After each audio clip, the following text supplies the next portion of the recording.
We on before I start live. All right, good. We are live. So hey everyone, welcome to what is this, episode 4? So I Should we missed count that out? episode 4 of insert name here. So today we're talking about, well, pretty much for anyone who doesn't know, insert name here is pretty much our weekly show every Sunday about pretty much anything non-gaming news. So, comic books, TV shows, movies, etc., all that sort of stuff. We got it covered on the Sunday show. So, yeah, first topic. What did I say was first topic? Home Alone? Yes, Home Alone, thank you.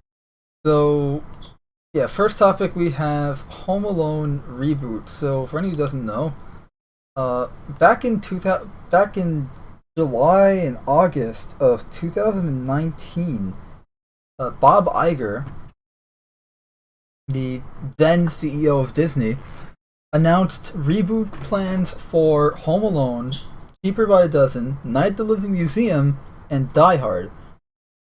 And beyond bizarre. Like, really? You're gonna make freaking reboots of these movies? Like, for starters, like, what was it? I always found it weird with Night in the Museum being on that list. Not that it's like a good movie or anything. Like, it's kind of forgettable and whatever. It felt very recent. I double checked, and it released in 2006, so it's not as recent as I remember it to be. But it still feels like a recent film. Like really, you're gonna reboot that? It's not that old. Compared to, say, even Home Alone, or especially, Die Hard came out in 1988. The first one, at least. Most recent one was, I want to say, 2015, right? They did that fifth one that no one talks about because it's garbage. Details. But so they're talking about, so we got details on new Home Alone, which, hold on to your butts because the name is shit. It's really bad. So, Home Sweet Home Alone. Yeah. First of all, that's not how that works. Second of all, well, they're using their Spider-Man MCU Spider-Man naming technique here, right? Where like every name is revolving around the fucking home gimmick. Home Alone. Like whatever.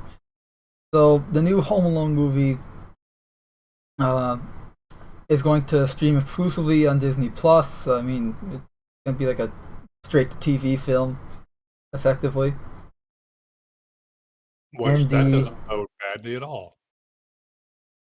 I mean, that's kind of Disney's thing, though. Like, positive or negatives aside, like back when cable was the thing, they had Disney like TV movies all the freaking time.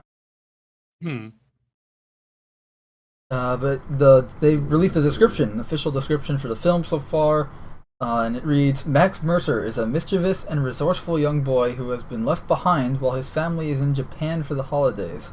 So when a married couple attempting to retrieve a priceless heirloom set their sights on the Mercer family's home, it is up to Max to protect it from the trespassers, and he will do whatever it takes to keep them out. So murder? No kidding. Hilarious hijinks of epic proportions ensue, but despite the absolute chaos, Max comes to realize that there is really no place like home sweet home. Just as bad as you think it sounds. Terrible. Yeah, especially also, by the way, when I first read this, and this is probably just because, like, hey, Mercer, like Captain Mercer from the USS Orville, of the show, The Orville, by Seth MacFarlane. I doubt others are gonna think that. I'm just like, hey, look, Mercer, like that good character I'm thinking of. We don't like good characters here. Here, I remember when they first announced Home Alone, like the Home Alone reboot in 2019, and everyone was thinking this. Like, it was basic, using common sense on modern day, and that was, if you were to make Home Alone today, the kid would have a smartphone. Yeah. Oh no! Hey mom, dad, where are you guys? You left without me? Oh, and then they'd rush back and That's whatever. one thing It's too. Oh no, someone's trying to break in. Hello, police? yeah, right? Like the kid would have a smartphone and they'd call, hey, someone's trying to break in. It's like, I mean, even if you don't have a smartphone, hey, I've got a computer in the house. Let me boot up fucking Skype and make a phone call. right. Or, I don't know, a landline. Like, I mean, That too. most houses still have a landline. Or you still have like even if they're not a legitimate landline, you still have a home phone, a home number, as opposed to the parents' cell number. There's way too many holes in this. So so it continues saying the film stars Ellie Kemper, Rob Delaney, Archie Yates, Ailing B. I don't know, I'm butchering some of these names. Keenan Thompson, Tim Simmons, Pete Holmes, David Rattray, Ali Mackey, and Chris Parnell. Mercer will be played by Archie Yates. The actors posted on update on his Instagram, and it reads: "Home Sweet Home Alone streaming on November 12th on Disney Plus. Get ready to meet Max Mercer and see how the kid looks. I mean, it's all right. I mean, it's a kid. So there's nothing wrong there. It's just I don't think it's going to be any good." Which honestly is gonna suck for that kid. I mean, look, It's a huge role. the original Home Alone films really fucked over Macaulay Culkin in terms of like emotionally and psychologically. So, like, and those were good films. This one's probably gonna mess with this kid even more. The article continues. The movie is directed by Dan Mazer, based off of a screenplay by Mikey Day and Street Seidel.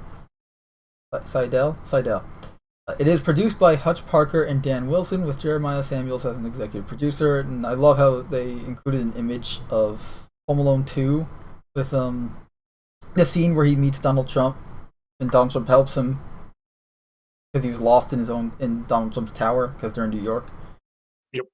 So it's like, apparently, they removed that scene from the movie.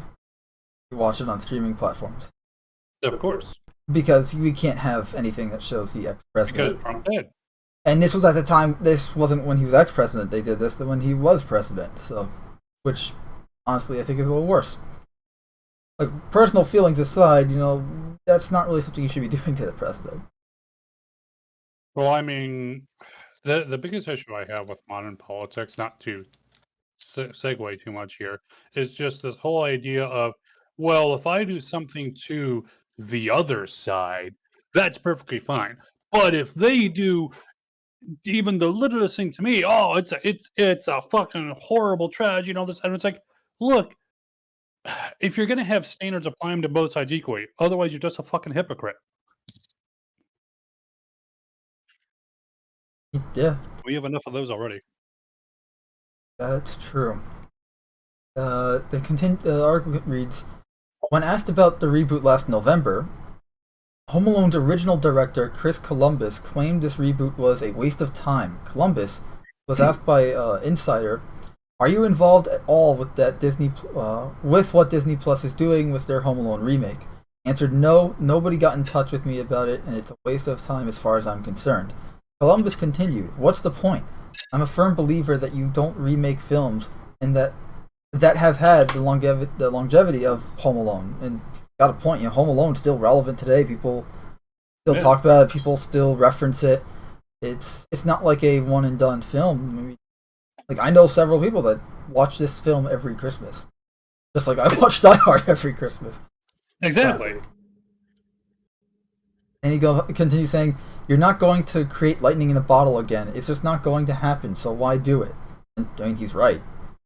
Yeah, I agree. Yeah, and it's nice to hear this from someone of his position.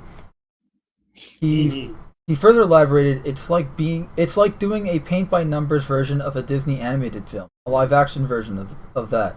What's the point? It's been done. Do your own thing. Even if you fail miserably, at least you have come up with something original. I'm I can even be accused of it myself with Home Alone 2. That movie is basically a remake of the first Home Alone. Does it need to exist? Yes, because some of those stunts make me laugh really hard, but I just don't believe it should be done. Like, and I gotta give him props. Like, yeah, he did just he completely copied his own film with the sequel, and he's pointing it out. He's actually owning up to like, hey, look, it's not like I broke ground with that second one. The only thing original in it were some of the stunts. Like, yeah, I gotta give him props there. Personally, the second one's okay. Honestly, it's not the best, anyways. But first one I think is really good. I enjoy it.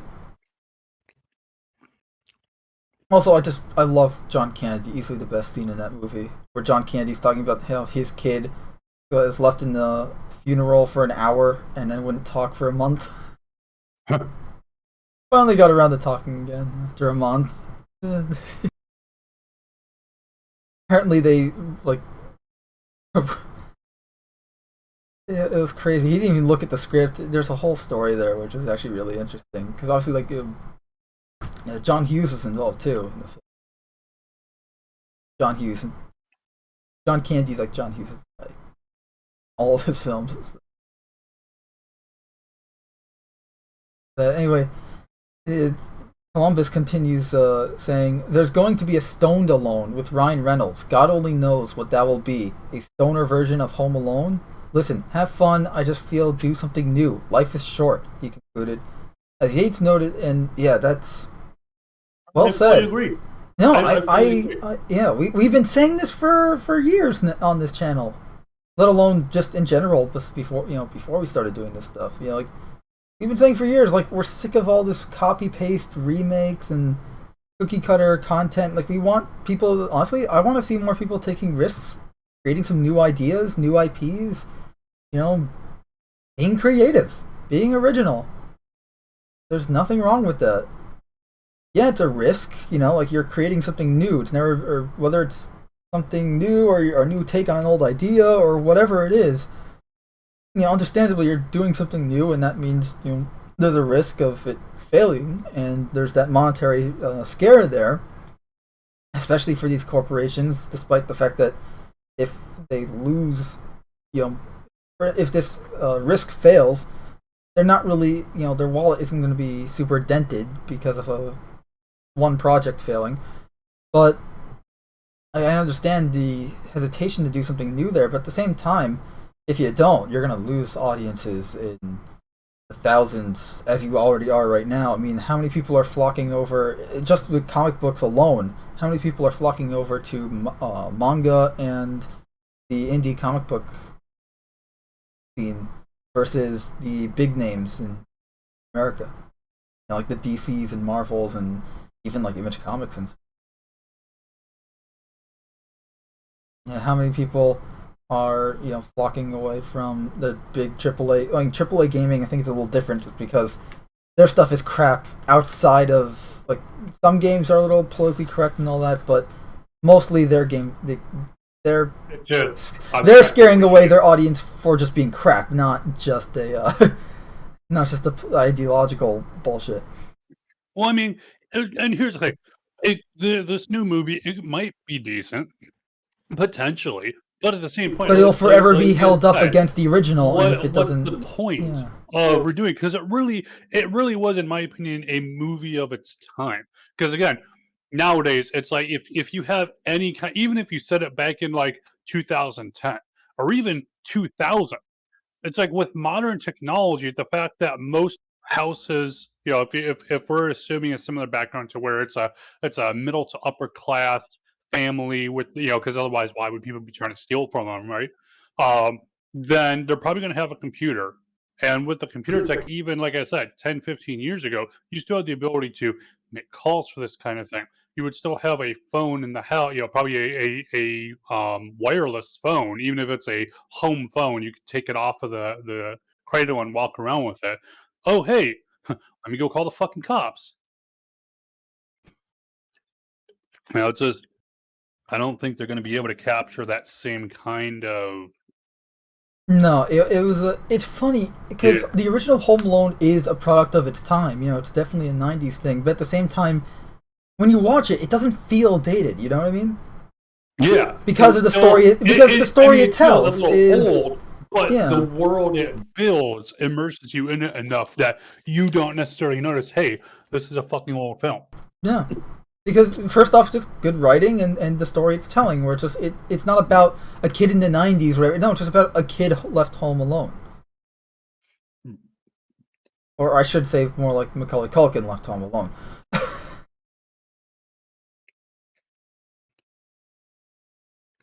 But yeah, and I love that the fact that the director of the originals. I mean, maybe he's saying it's a waste of time and all that because they're remaking his film, and naturally he would be anyone who made something and then someone else is going to redo your work.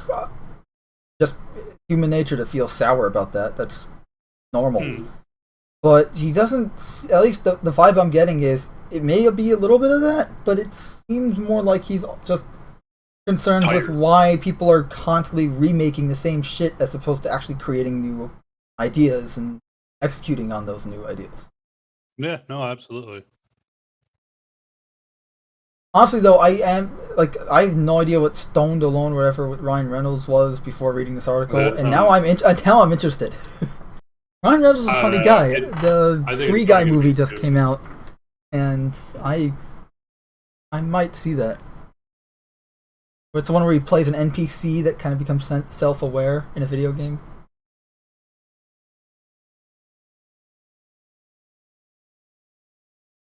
Yeah, this Home Alone reboot, Home Sweet Home Alone, really bad title. Like it's almost. Might just call it Home Home. Like, just why? Yeah, that's again. This whole thing is unnecessary. It's kind of. I'm sick of the remakes. And I've been saying we've been saying this for years now. We're sick of the remakes. We're sick of the reboots. We're sick of just the copy paste, cookie cutter film formula and all this shit. We just want to see. We want to see new ideas. We want to see. Or like people being creative, and taking initiatives. Like you said, even if you fail, at least you tried something new. And at least you can say like, okay, yeah, it's your idea. Like, it didn't do well, but it's still your idea, as opposed to just copying someone else's idea. Yeah. And like in the comments here are actually pretty accurate to what we're saying too. From what I've read, obviously this comment here is talking about how he watched he watches the first two every Christmas and all that. Reboot makes real sense. In present day, the kid would have a cell phone, as we just mentioned, and be able to call the parents and all that. Not to mention, I'm also quite surprised Disney cast a white kid in the role as the person. Yeah.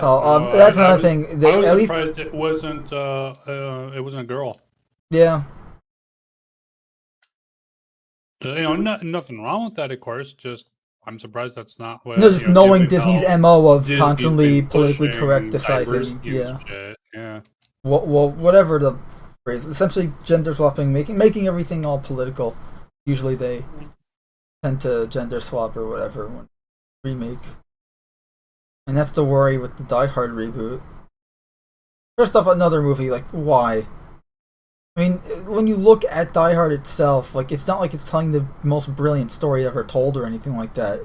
The point is, it's a fun action film, and one of the first action films of its type where, in those type of action films, usually the hero is kind of like invincible, whereas here, you're seeing him getting beaten up and shot up and cut up. By the end of the film, he needs medical attention, Yeah.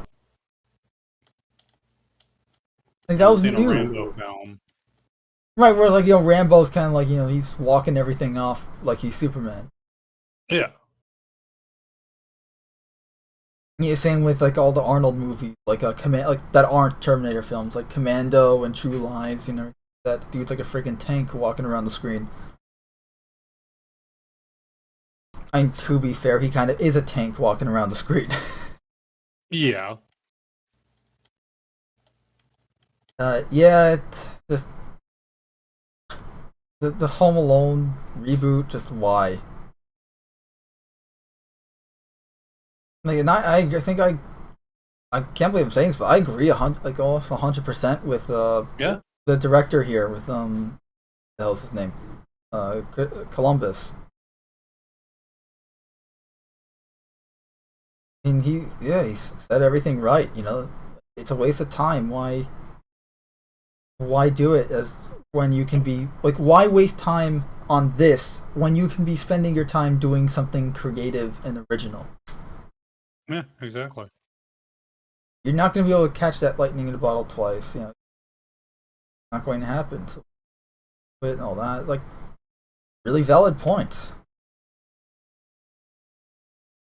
And it sucks. Just because like we live in a world where it's just constant reboots and recycling of whatever worked in the past, but then being watered down when it's because this isn't like it's gonna be creatively unique. It's not like it's gonna be the same idea but with a twist. It's just gonna be the same movie, but with modern day being more relevant and all that. Even if it's not woke or whatever, like it's still gonna be bad compared to the original. You. Because the role, like the original Home Alone, was made specifically for Macaulay Culkin because of John Hughes when he was involved. John Hughes had worked with Macaulay Culkin before in Uncle Buck and saw like, okay, this kid can carry a movie, and then made Home Alone around it. Obviously, it's that film, like the actors and everything in that film, like this film was made for those people in it, like versus it was playing off the strengths of Macaulay Culkin and all that. Whereas here, it's just gonna be like a random normal movie type of thing. So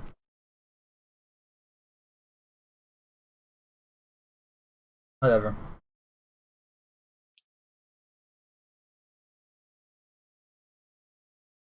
But yeah, that's. I really think I don't think there's a lot more to say other than just kind of sucks that we're getting more copy paste. Um, just more of the same shit. I want new shit. Yep. I want new good shit. I should clarify. Like I want quality stuff. That's Yeah. Well, like for yeah. example, like, and I mean, maybe this is going a bit to the remake side, but like, when EA was like, or BioWare was like, "Hey, we're making a new Mass Effect game," I'm like, "Hey, cool! I would love nothing more than to have something on par with Mass Effect 1, 2, and 3 to jump back into that universe and see shit." Just I have absolutely zero faith given all of EA especially, but even BioWare's recent works, I have zero faith that they would be able to go and do it. Now, I'm pretty sure it's going to be complete garbage. I would love it to not be, but we'll see. Though it is also weird though that we didn't get any like news or word of that, given that EA had their what you call it uh event and they didn't talk about it at all. Kind of weird. Anywho.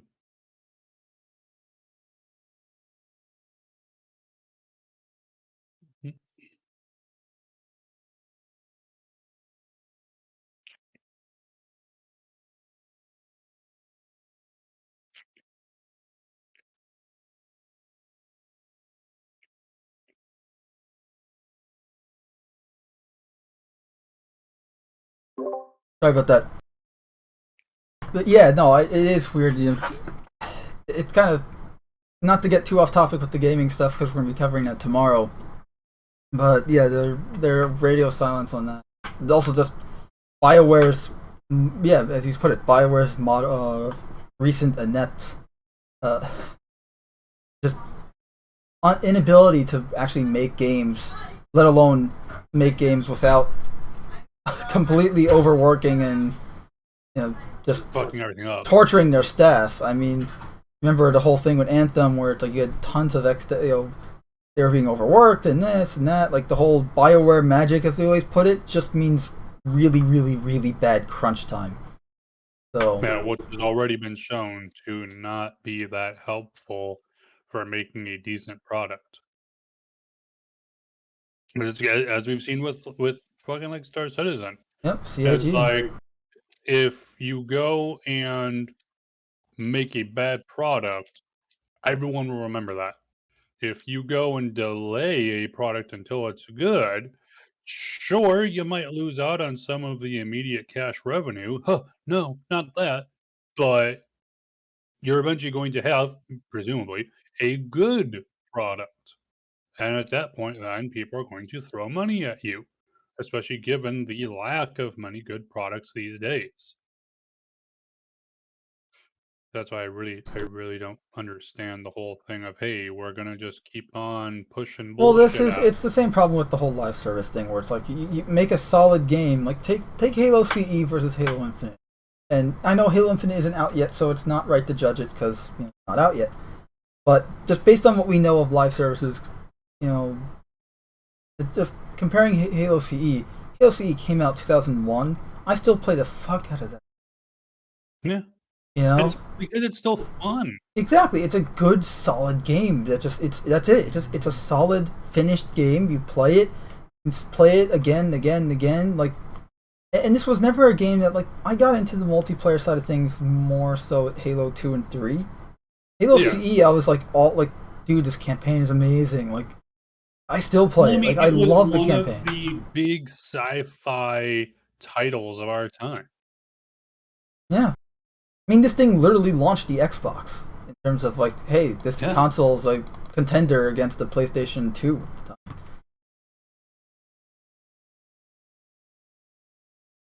I just feel like nowadays everything's just about how much can we squeeze out instead of, hey, how can we write a cool story?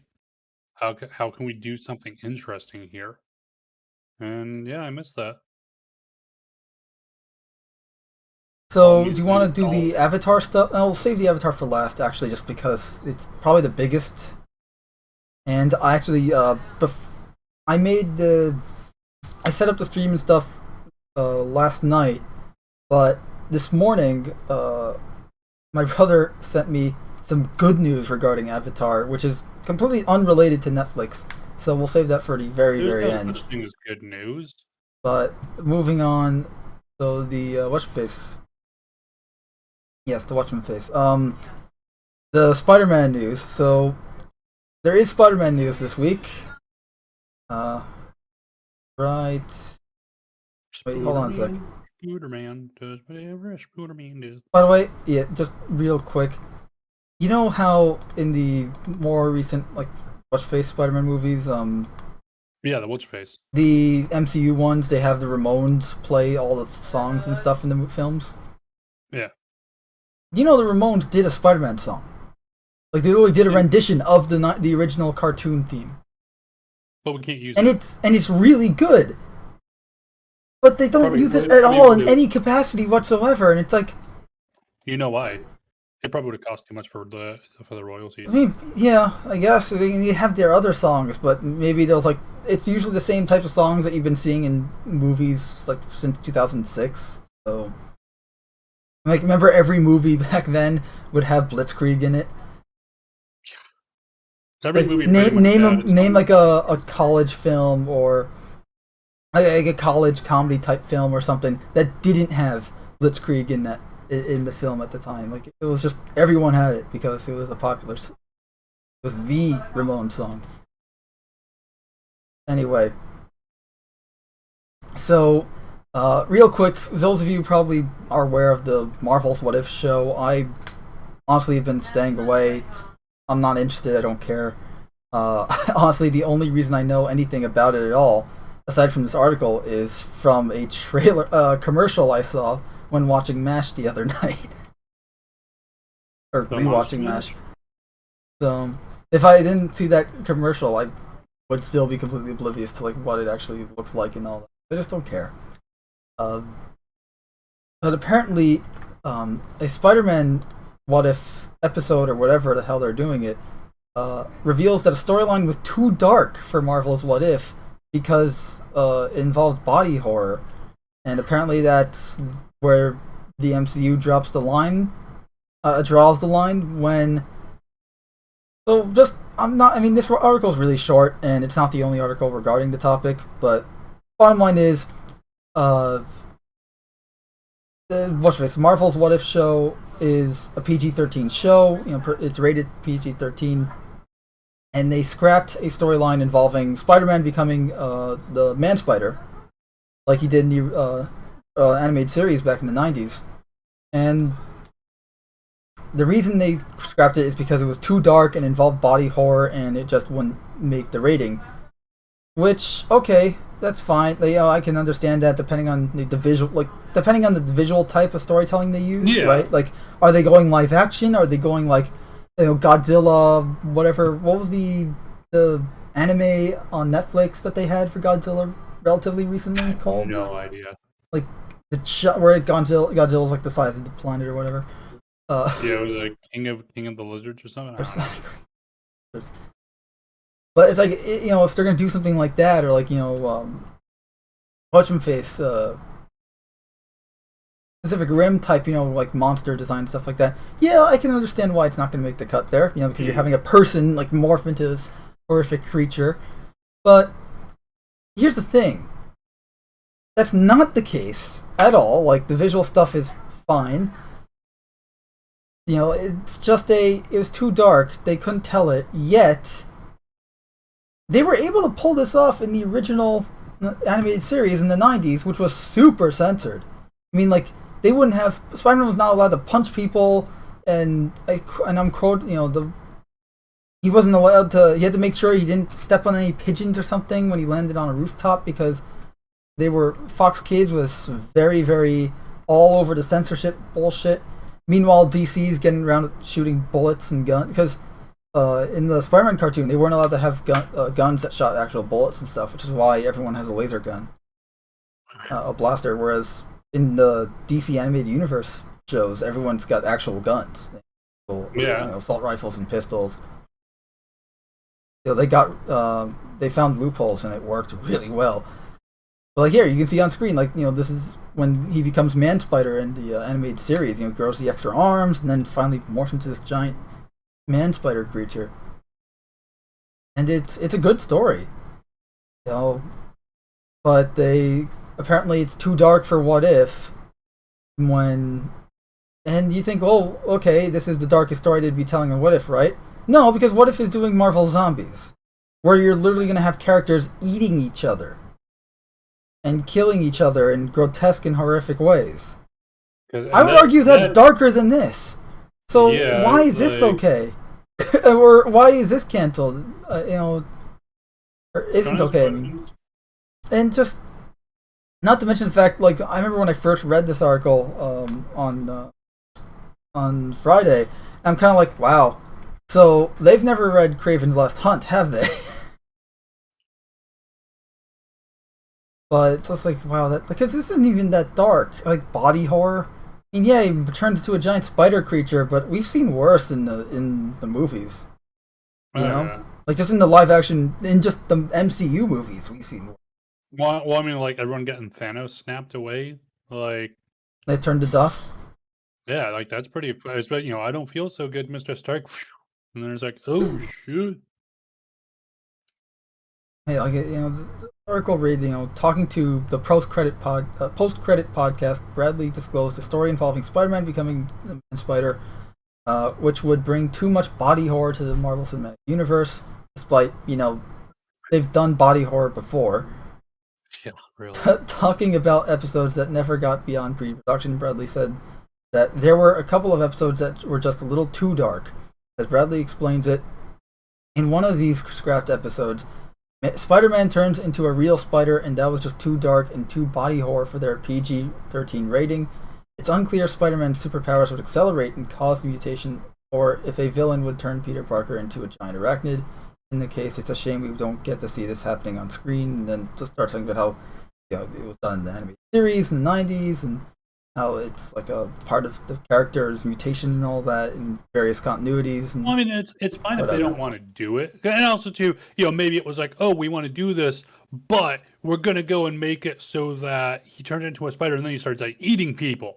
You don't have, like, come on. They might have been like, oh, I want to do something like that. And then everyone else is like, no. Like, okay, fine. And Tehilm29's in the chat saying, "Good to see you, Cast in the Shadows. Good to see you, Tehilm." But yeah, I just don't like it's.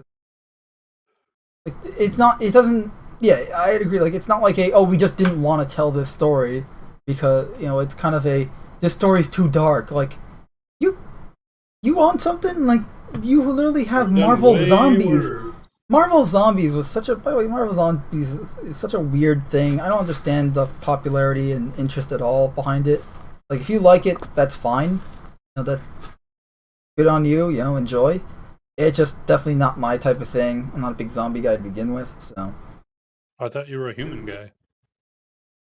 I say that I'm not a big zombie guy, yet I play Halo. But anyway, yeah, it's maybe that's it's like where you have characters in Marvel Zombies. Like Marvel Zombies is very like hard R type gore, at least the original comic book art. Where like you had characters eating each other and maiming, gross dismemberment, all sorts of really nasty stuff. And you're saying that is okay, but Man Spider isn't? That makes no sense. And Tillum29, you are not too late. We started late today, so you're relate. Ha ha ha. Moment of silence for that dead joke. But yeah, it's just kind of disappointing. Like, okay, so they're clearly it's like, why do they draw the line there when the zombies thing? I'm just gonna keep using it because it's like you're making characters eat each other. Here, you're just having one character transform into something, and that's it. Honestly, I'd be more concerned with what story would they tell of like a what if he becomes Man Spider, because one of the original what if comics was what if Spider-Man kept the extra arms, because he did grow extra arms in the comics, and it was actually a really interesting story. Like, he kind of just goes full into Spider-Man. Like, Peter Parker, I won't say ceases to exist, it's kind of like he starts becoming more active as Spider-Man and more of a hero in that regard. Kind of like eventually becoming Spider-Man full time. It's like a job almost. That would be an interesting what if. Was an interesting what if. I don't know what the story would be for the Man Spider. Like, what, he turns into Man Spider and then just that's it. Like, now he's Man Spider. End of episode. Not really very interesting, is it? Man Spider.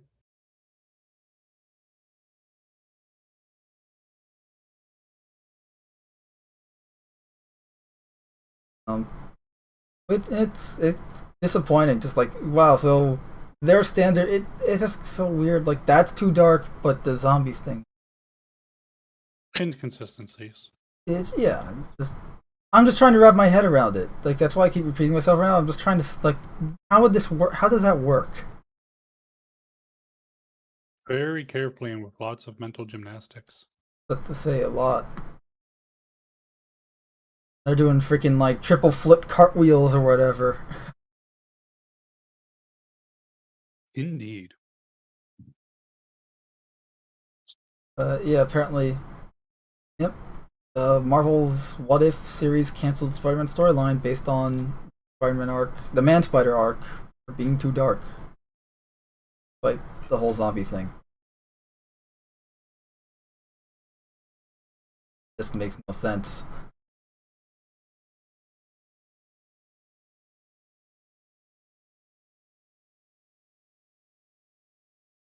Alright, well, let's move on to the Avatar stuff, because that's going to be fun.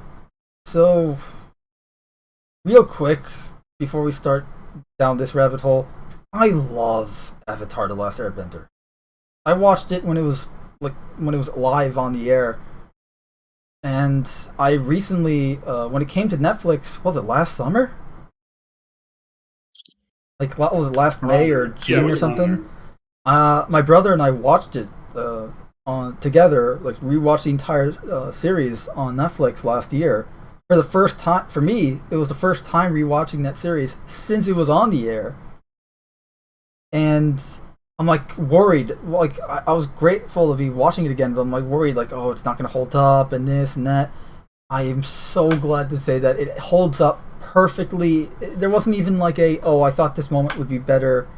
It was better than, it wasn't a, oh, this moment was worse than I remember or whatever. It was like, no, everything was just as I remember it. Some things were a little better, but it was a case of, it wasn't even a case of like, better or worse. It was just everything's exactly as I remember it. And it's awesome. Like, how many shows can you say since, you watched it originally, you know, say 20 years ago, and go, oh, this show is exactly as I remember it. It's still great, still amazing, holds up.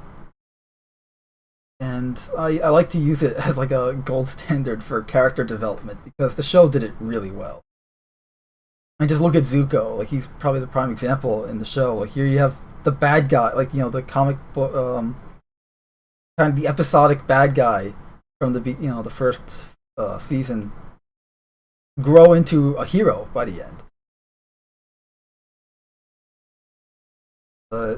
So, and just a little background on the story itself.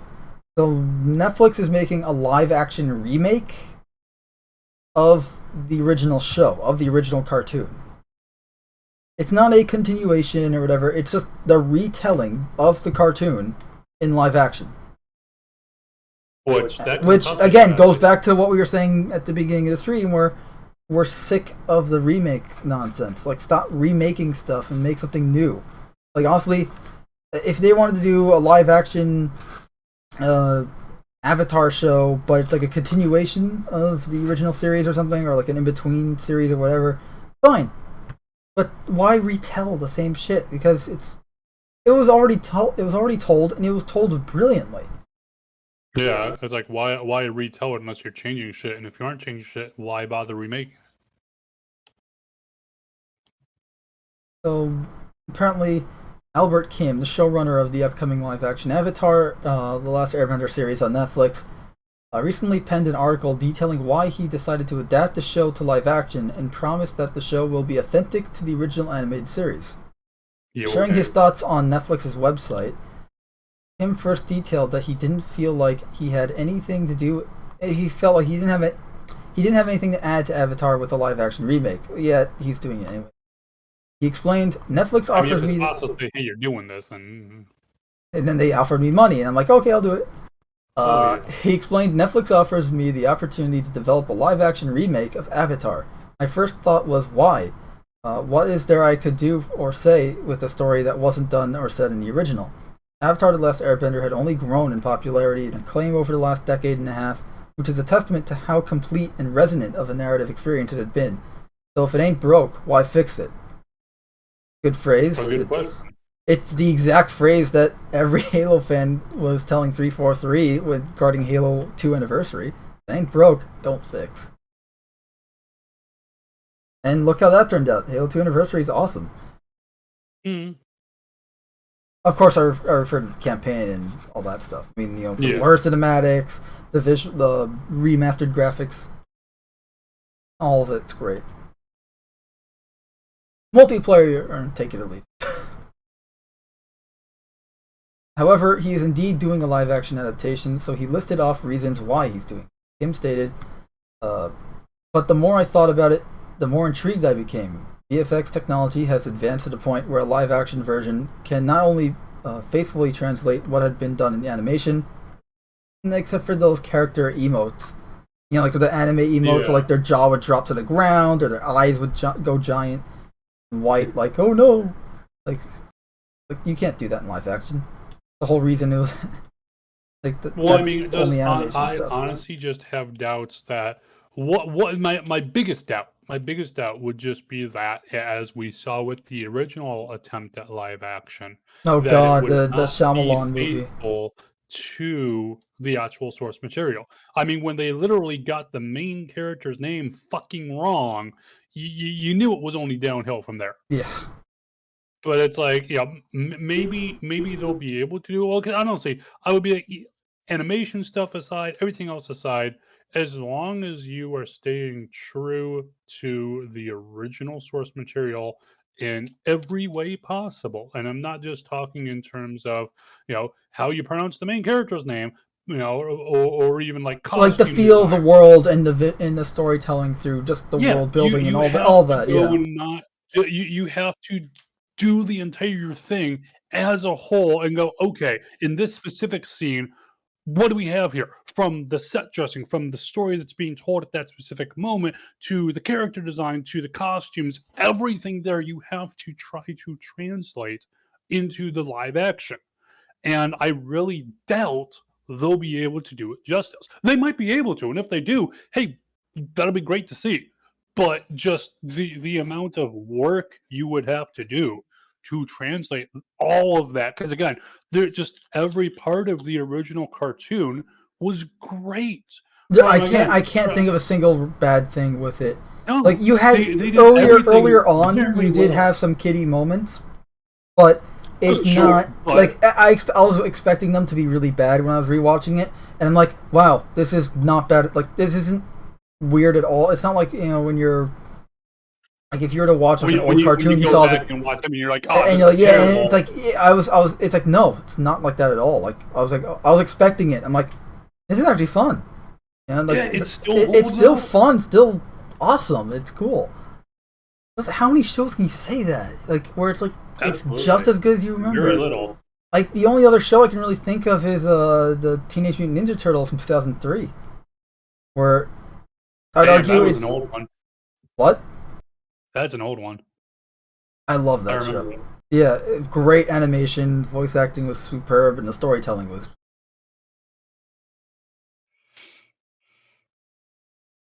It was a very accurate version of the Turtles.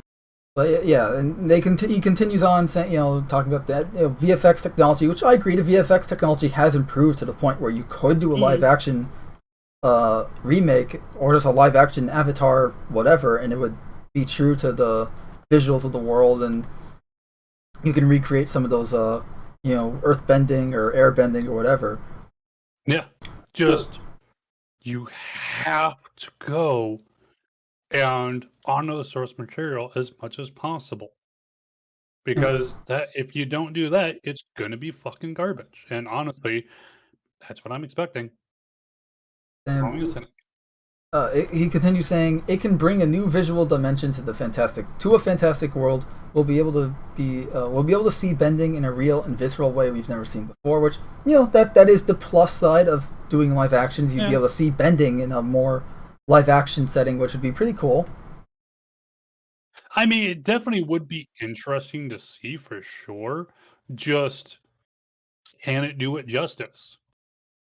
I mean, like, what's face firebending's a lot of acrobatics involved. Like you see Oh characters doing yeah. flips and shit. Like Well, I mean, like, I that remember would be pretty cool to see in there a was live one action. move I I won't lie. remember where it was like they like jump up, do like I'm sure there's a technical term for it. I don't know what it is, but you do like a fucking roundhouse kick in the air as you're somersaulting, and then you land in like a crouched position. I mean, you would Yes. have to Oh, have okay. I know. people. I knew the specific move you're talking about. I don't remember what the name is, but it's like where you do like a.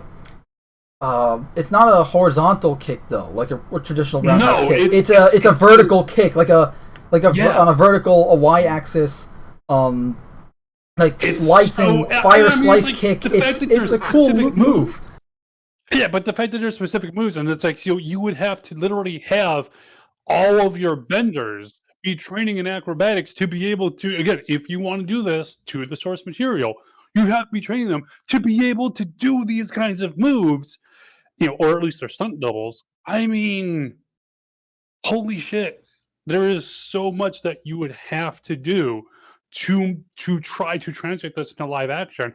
And like I said, I honestly heavily doubt it could be done well. There's a chance, but Yeah. given what we've seen before and given the last attempt for Yeah. sure, Right. So like the bar's already set pretty fucking low, so I don't think they can do much worse. well, then But you'd be surprised because first off, before I continue on, I'm just going to skip ahead a bit just to talk about the creators of the show, of the original show, mm, the cartoon. I'm blanking on their names. God, why am I blanking on their names? Brian Konetsk, whatever, and I think Mike is the other guy. And right. Michael DiMartino, and they created the original cartoon, and they left this project last year, I think last August. Yep. Because of it wasn't like creative differences with Netflix. It was that Netflix wasn't really allowing them to be creative at all or have any control over it. And when they're going, hey, it should be like this, not like that, and they go, hey, shut the fuck up. I'm just going to read the statement here that they said. So this is from... They're actually going to tell me when it's from? No, but this is a statement from Brian, one of the creators. Pretty much saying, before I get to the crux of this statement, I would like to make it clear that I am very aware and appreciative of the fact that I am in an exceedingly fortunate position, and that the following issues are indeed good problems to have. Even more so now that we are in the grips of the global pandemic and creating economy, which have left millions unemployed. With that crucial context, here's the big news from my little world. Michael DiMartino and I recently chose to leave Netflix's live-action adaptation of Avatar: The Last Airbender, the series he and I created together in 2002. We will have no involvement in the project moving forward. This is probably the most difficult decision I've ever made. I've ever made, but there is no doubt in my mind that it was absolutely the right choice. When Netflix brought me on board to run this series alongside Mike 2 years ago, they made a very public promise to support our vision. Unfortunately, there was no follow-through on that promise, though I got to work with some great individuals, both on Netflix side and on our own small development team.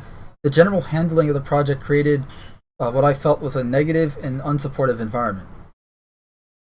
Yeah, which to be clear, what we're already saying. Yeah, to be clear, this was not a simple matter of us not getting our way. Mike and I are collaborative people. We did not need all of the ideas to come from us, as long as we felt those ideas were in line with the spirit and integrity of Avatar. We would happily embrace them.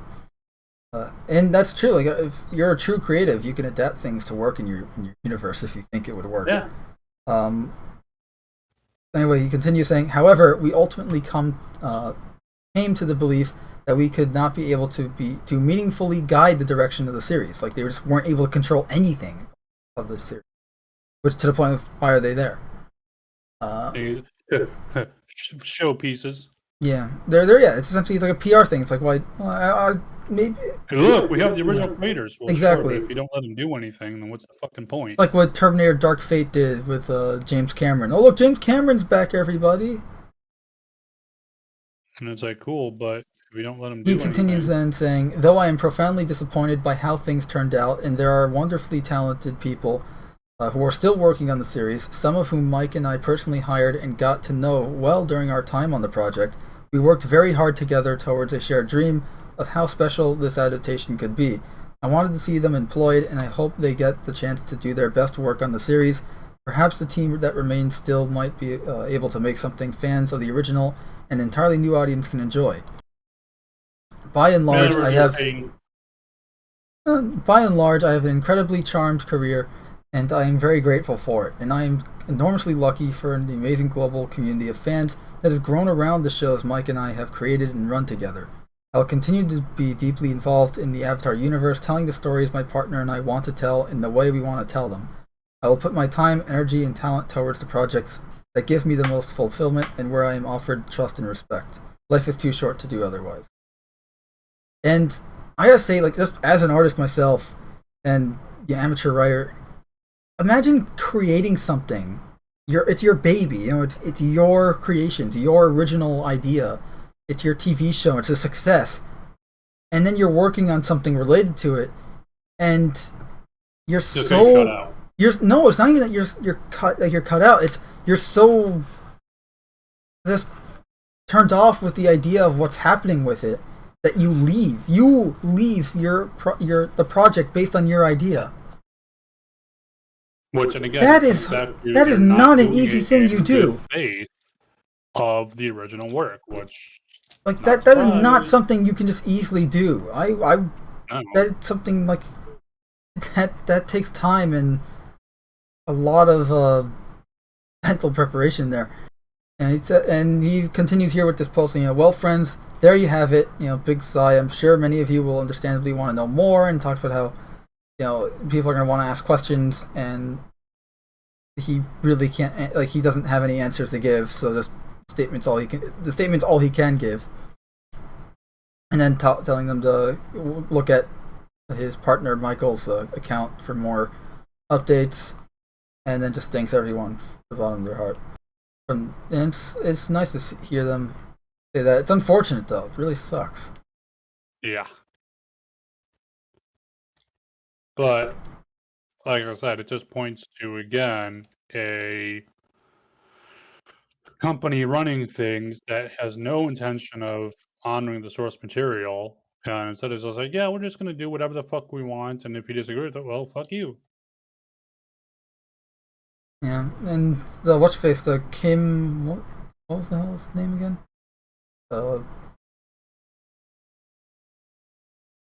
Albert Kim, the director of the show on Netflix live-action show, asserted that also Netflix's format meant he had an opportunity to reimagine a story that had originally been told in self-contained half-hour episodes as an ongoing serialized narrative, which honestly was what I loved about that show, where it had the self-contained episodic nature mixed with the serialized, overarching plot that modern day shows go for. At the nowadays, you see shows only doing one or the other. It's pretty much they see things only in extremes. You either have a serialized show to the point where it's just a movie cut off in 6 parts or 8 parts or whatever, or you have just self-contained episodes that don't really work. Here they did something that really works with the original cartoon. Well, because they started off with, hey, we've got a general idea of the entire story. Nowadays you see stuff where it's like, oh, we're only going to go for 1 season, and then that's it. That's the whole thing. And then, oh, hey, they want more of this. Okay, now we have to go and just invent all this bullshit that really doesn't fit in with anything else. And you could tell they had a plan. They planned out the entire timeline, how this was going to work. They had a timeline of the show before we got to certain aspects of that timeline. They had. You can just tell. That's. And a good writer should do that. You plan out what you're going to do before you do it. And you have to make sure it works. And you have to make sure the characters interact in that specific way. And here they continue on saying that meant story points and emotional arcs we'd loved in the original could be given more room and to breathe and grow regarding how Netflix's format, which is they usually anywhere between 6 to 13 episode hour-long episodes, right? In a season. Something like that. I guess from where he's coming at, you can make the episodes an hour long instead of half an hour, and kind of add more to them. I guess. Finally, a live-action. Finally, a live-action version would establish a new benchmark in representation. That magic word, representation. And bring in a whole new generation of fans. This was a chance to showcase Asian and indigenous characters as living, breathing people. Because they were lifeless husks before that.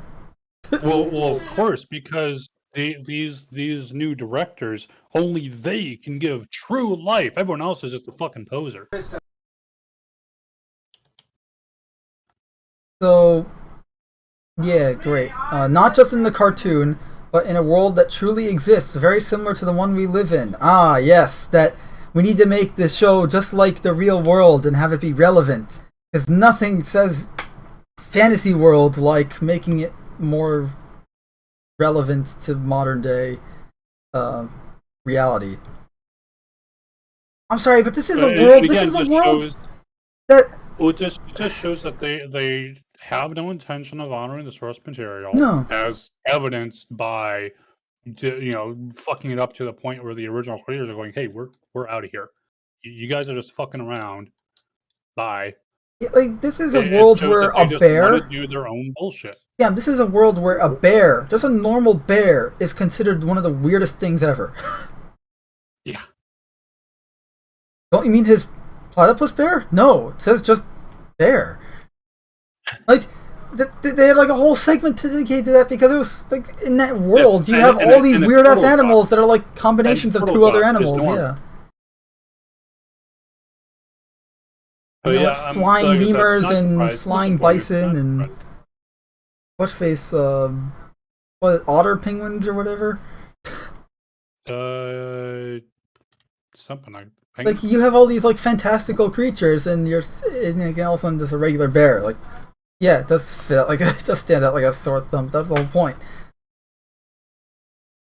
Like, no, this isn't supposed to be realistic. I mean, look, it clearly took inspiration from a lot of various Eastern Asian cultures. Yeah, there's a lot of Japanese and Chinese and Korean folklore and kind of culture, cultural notes taken and used as inspiration for a lot of the characters and lifestyles in the universe of Avatar. But it's never trying to say, they're never trying to tell you anything. There's that was inspiration for making their own just, hey, culture in the universe. Yeah. The director Kim would then declare that he has no intentions of changing things from the animated series to the live-action show for the sake of change. He specifically stated, "I don't want to modernize the story, sure, or twist it to fit current trends. Aang is not going to be a gritty anti-hero. Katara is not going to get bit curtain bangs, whatever that is." And then he says in parentheses, "I was briefly tempted to give Sokka a TikTok account, though. Think of the possibilities." Yeah, okay, he's just trying to be humorous there. Okay, yeah. It's just not landing, but whatever. Yeah. However, just after writing that, he also noted, "Don't get me wrong, we'll be expanding and growing the world, and there will be surprises for existing fans and those new to the tale." Kim then detailed the goal of the show is to be authentic. But throughout this process, our byword has been authenticity to the story, to the characters, to the cultural references. Authenticity is what keeps us going, both in front of the camera and behind it, which is why we've assembled a team unlike any seen before, a group of talented and passionate artists who are working around the clock to bring this rich and incredibly beautiful world to life. And what was mismanaged so badly that the original creator had to leave. Both of them. Because of how badly you were doing. It was also the fact that they weren't having any creative, like they had like almost no creative control in the projects. Supposedly. Yeah, well, because it's like, I guarantee these guys, the original creators, they have just documents and documents and documents and documents on when they were creating it. Hey, here's all of the inspirations for, how does the Fire Nation, what is their history, their background, what do they draw their clothing types from? Like what are the design choices there? They just have documents and documents and documents based off of that. And when you have some new director come and go, well, that's cute and all, but that's not how we're doing things here. Like, for fuck's sake. Like I said, it's possible it could be good, but especially given that you've driven the original creators off, yeah, fucking damn. So the article continues saying how it's interestingly enough that the original creators, as we just read their statement, exited the project in August of 2020.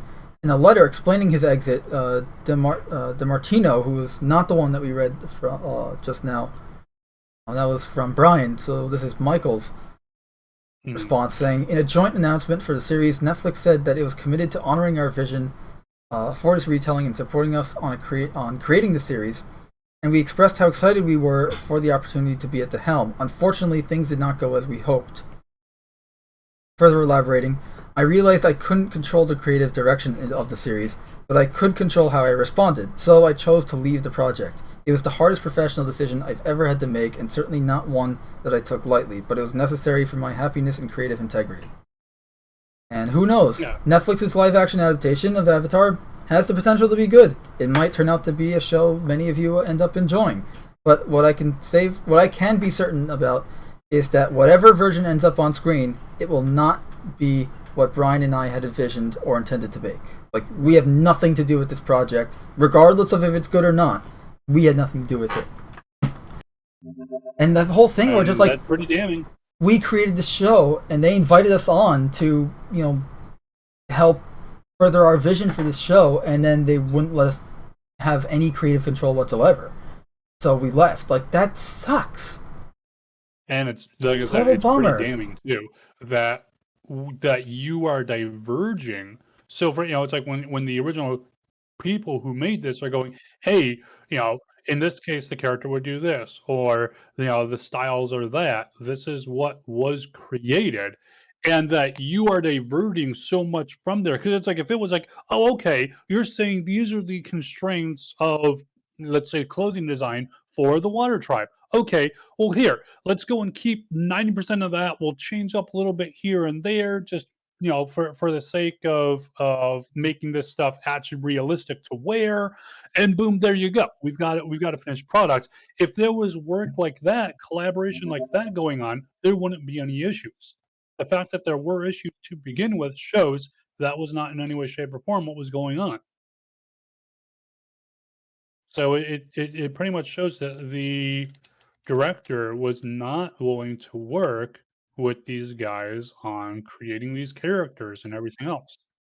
So it's again pretty fucking sad. At this point, honestly, their best bet if they wanted to see something live action would be to go and just fucking do a GoFundMe and Yeah. make their own thing. Just because it seems no director is actually willing to go and be like, hey, I'm going to actually work with you like I promised. Nah, that's too much work. And then Like, I obviously, and promised I would work with they you, quote but Brian's comments that we've already read from that image here. Like, and it but it's just just so sad. yeah, it sucks to read It's because it's like such a great story. um yeah, when Netflix brought me in, like, yeah, we already read this. To be clear, it's not a simple matter of us not getting our way, and it sucks. Avatar: The Last, and the thing continues saying that they cast people for the roles already, which is in the image below there. Kim is not only the showrunner, but he's an executive producer and writer as well. Dan Lin, Lindsay Liberator, and Michael Goy are also executive producers. The show will be directed by Michael Goy, Roseanne Liang, and Jabbar Raziani. Netflix echoed Kim's statements, declaring the series will be an authentic adaptation of the award-winning and beloved Nickelodeon and series Avatar: The Last Airbender, reimagined as a live-action adventure. And I have the cast here, and I will give them this. With the exception of Katara, I do think, just looking at these images, that the casting is really well done. No? Which is a first in a while. I mean, Sokka especially, I think. Obviously, the kid playing Aang has the ears for it, that's for sure. That's fair. Like, it doesn't look bad. Just Sokka and Katara just don't look like siblings, which is kind of a problem. Details.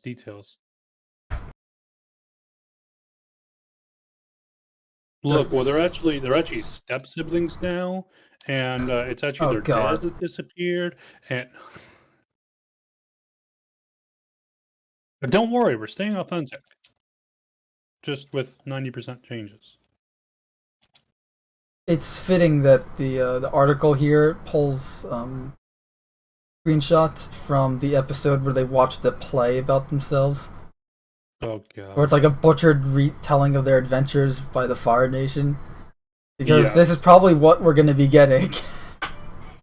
I fully agree, unfortunately.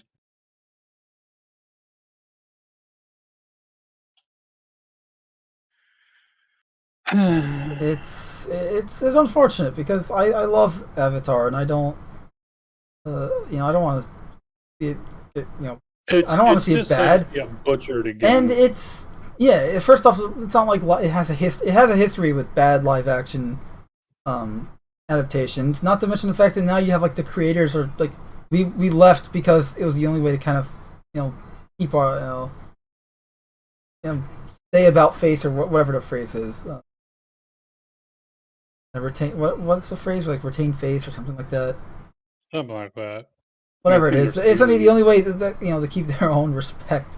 It's like because they couldn't be part of like whatever it was. It kind of tells you like maybe they're just.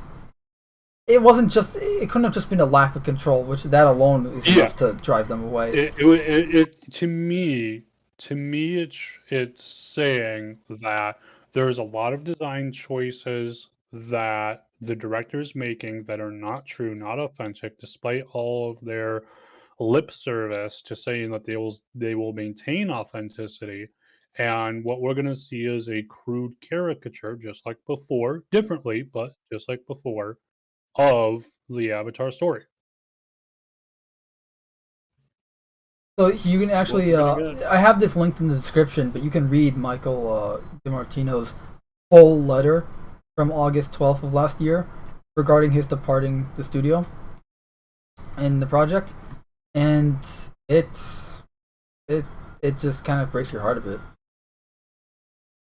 Well, I mean, like I said, this is the second time now that, and I guarantee the first time around, the director and production staff and everyone involved were like, "Oh, we're going to be true to the source material. We're going to be telling the same story, blah blah blah." And it turns out they lied through their fucking teeth to the point where they couldn't even get the fucking main character's name right. And it sounds like it's the exact same shit, different day.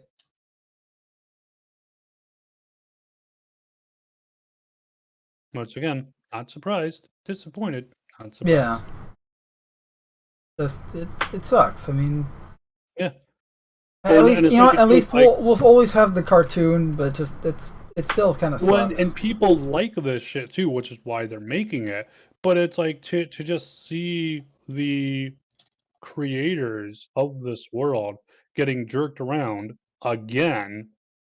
It's just like because I guarantee after this they are not going to allow any kind of live action so well assuming that they have any kind of control of the I don't know who owns the franchise. Is it Nickelodeon It's or Nickelodeon, I do think. they? Okay. So Nickelodeon will probably fuck around, which is even worse than because now Remember, it's like, Nickelodeon hey, also here's owns the Ninja Turtles right now, which the by the way that yeah. TMNT the show that from 2003 that we were talking about before that was on Cartoon Network. It was before Nickelodeon owned the franchise. So Which is even worse because now at this point it's like, hey, we've gone and made this flesh puppet out of something you made. We're pretending like it's the real thing still, and we don't get why you're angry. It's I'm pretty just much kind of how I see sick and it. tired of like here we're gonna make a new thing like a new Ninja Turtles cartoon, a new Avatar thing. It's like and they're just making the originals look better and better despite Oh, their by age. far. It's like you should be trying to outdo the originals, not Yeah, make them not look make them better. look better because of how terrible your fucking quality is. I kind of Avatar: The Last Airbender as well as TMNT both had really really good animation, and I kind of want to see that style from both of those shows return. Just the quality and the movement of the animation, the fluidity of the. I see those return. Just I we think don't. really what we're seeing is that at least those in Hollywood in the film industry are showing a complete lack of any kind of ethics, any kind of truism to the source materials for anything these days. Everything has to hit, oh, we're gonna stay true to the original, but I'm gonna change 90% of it and put my own special little touch on it. It's like, no, if you're gonna stay true to the original, stay true to the original. If you're gonna make something new, make something new. You can't claim that you're staying true to the original while fucking wrecking everything and pretending you did a good job here. Yep. Just, I think it just goes to show, just like once again, how out of touch the film industry and Hollywood in general are from Oh yeah. everything. But yeah, same shit, different day. Well, Not on a surprised. related note of seeing your creation kind of get bastardized a bit, although to be fair, we don't know it's going to be bastardized yet. I mean, we can No, guess but again, based when on you past experience and from their track records as well as what we've heard so far. We can estimate that it make will an be. educated guess. Make it exactly make an educated guess, but we don't know. That like, it could Sure, surprise us at it, the end of it, the day. it It could be could. good, but again, when you're fucking around with it so much that the original creators leave, can guarantee at minimum it's not going to line up with what their ideas for the Avatar universe were. So yeah. But on the same topic of seeing your creation bastardized, we got Jim Steranko, who this guy does like some amazing cover art. You can see right here, like old school cover art. Look at those colors; it's just so good. He created the character of Countessa Valentina Allegra de la Fontaine, who, for those who don't know, typically just called Val or the Countess or Countessa. She's essentially she's a love interest for Nick Fury in the comics. She works with him as part of Shield, and I didn't know until reading this article. I had no idea she was actually in the Marvel the movies and the MCU until reading this, because apparently she's played by Julia Louis-Dreyfus, which look, I haven't seen her in a lot of things, but I've seen her in like two TV shows, and that's really it. Seinfeld and The New Adventures of Old Christine. In both shows, she's pretty much playing the same character, just one is a mom. Oh boy, someone who can only play a single character. That's great. Which, in the character of the Countess, she's a very, she's not, I wouldn't say she's innocent, because, she's seen her fair share of, like, blood and war type stuff. She's done a few things. But she's a good person. And that's what makes she's a very good person, despite what the type of line of work she's in, that being the spy game, Shield. You can have them interacting here, panel trying to help Nick Fury. And also I gotta hand it. I always love how in the old comics, almost every issue, Nick Fury ended up shirtless at the. So we're talking about bastardized creations. Yeah. But so they're talking about how in her backstory would be revealed by Steranko in Strange Tales 162, where she recounts Fury that both her parents were killed in aiding the resistance to carry on, blah, blah, and join Shield. But in 2009, Marvel decided to make her Madam Hydra, essentially turning her evil. And I don't know what the context is. Maybe she's like undercover, whatever. I really dropped off. I dropped off already at that point. Comics, but she appeared in the post-credit scene of Black Widow, and she also appeared in the Falcon and the Winter Soldier TV show as the character portrayed by Julia Louis-Dreyfus. And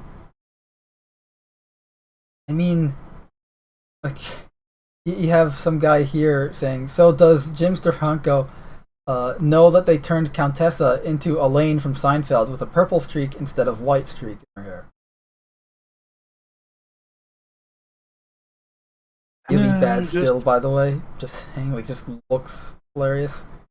Well, and it's like, again, why if you want an evil character, cool, make it an evil character. You don't. What's with this? Oh, and that's the thing. She's evil. She's not a good guy at all in the TV show, from what I gather. Yeah. Like, she's, the guy, saying, okay, now you're going to be the U.S. agent as Captain America, the new Captain America, before Falcon became Captain America in the show. That sort of stuff. So, and Jim Steranko here says, would you be surprised if I confessed that I miss a fair share of Marvel TV series and films because many liberties taken in the transition of characters just don't quite seem to work. Or maybe I'm not the masochist some would like me to be, implying that I'm not going to torture myself and experience and self-harm myself by watching these films and TV shows, because they're just not the characters that he drew. They're not the characters that he would bring to life in comic book art. Yeah, I fully agree. And I agree It's too. really It's rather sad and pathetic that we just see time after time after time again of, oh, hey, we're gonna go and fuck your characters up because we can't bother thinking up our own characters. Like, yep. I mean, if you it's want an evil character, sure, write an evil character. You don't have to go, oh, here's a good character that we just decided went bad because fuck all reasons. Like look. that's You have a few good movies in the MCU. Like I like Iron Man. I liked Captain America, Winter Soldier. Avengers was good. You know, but really, I would, and I'm not just trying to be like, oh, you know, like this. I'm just my opinion at least is that there are more bad than good in the MCU, and that's kind of always been the case. It just, it's so popular that it doesn't matter. So, like, popular doesn't equal quality work. And he's absolutely right. Like some of these characters are just not the same characters that I read in the comics, and I myself had drawn because I love them so much. Like these characters, like take the Fantastic Four. I don't want to see the Fantastic Four be adapted into a movie anytime soon because they're gonna completely destroy them again. I've seen them get destroyed twice. I don't need to see them get a third time. When was the last time there was anything good from the Fantastic Four? Anything. The 20th century. Like they just can't not fuck it up. Which is so weird because they're such a cool group of characters. Like the original group, they're Marvel's first family. You gotta. There's so much good stuff you can do there, and they just completely bomb every time. It's like, get someone who knows what the fuck they're doing. And that's honestly, I find it funny in that it's not just one time or two times or three. It's every time, at least within within this century, yeah. And like that's another thing too is take X-Men kind of been suffering that as well. Like Wolverine has been faring a bit better, but take Cyclops. Cyclops been like the movie version of Cyclops. Ugh. Like, and that's the thing is the actor, Jason something. The actor that played Cyclops in the original Bryan Singer films. Like, I love that. Like the actor's a good actor. Like I've seen him in other stuff. He could easily have played a really good. He could easily have played a really good Cyclops. Oh yeah. Because Cyclops he's not like that. He's not a whiny freaking bitch saying like, oh, you know, don't steal my girlfriend, Wolverine. Like, no, he's the leader. He's the boss man. Yeah. He has to keep in line all these freaking maniacs and kind of this circus act of a team together. Well, class and power wise.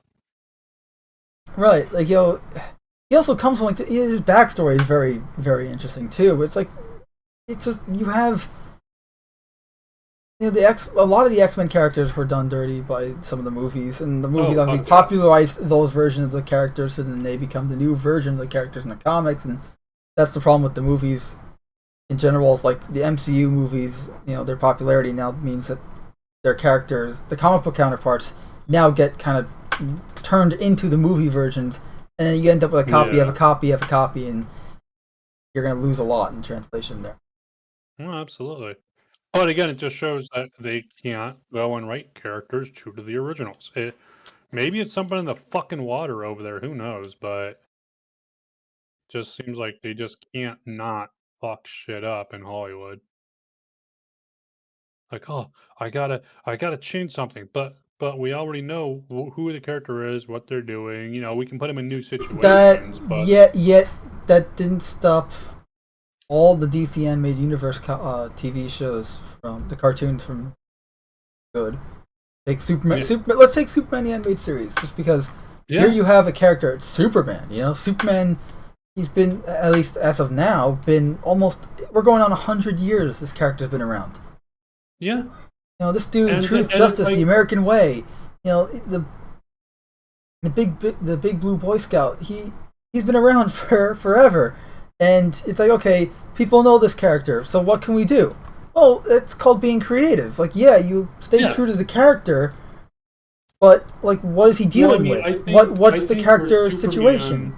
Where Superman really shines, and I think this is especially where the live action movies really did Superman dirty, in my opinion, and almost all of the recent live action stuff for I was Superman. about to say, you can't say that about the Christopher Reeves ones and the the Donner films, because those were pre-crisis movies before like the Superman continuity that we know and love kind of existed. So yeah, I mean, yeah, that's fair. Whatever. But in general, I would say the best you get of Superman is when the problem is not one that he has to go and use his fists to solve.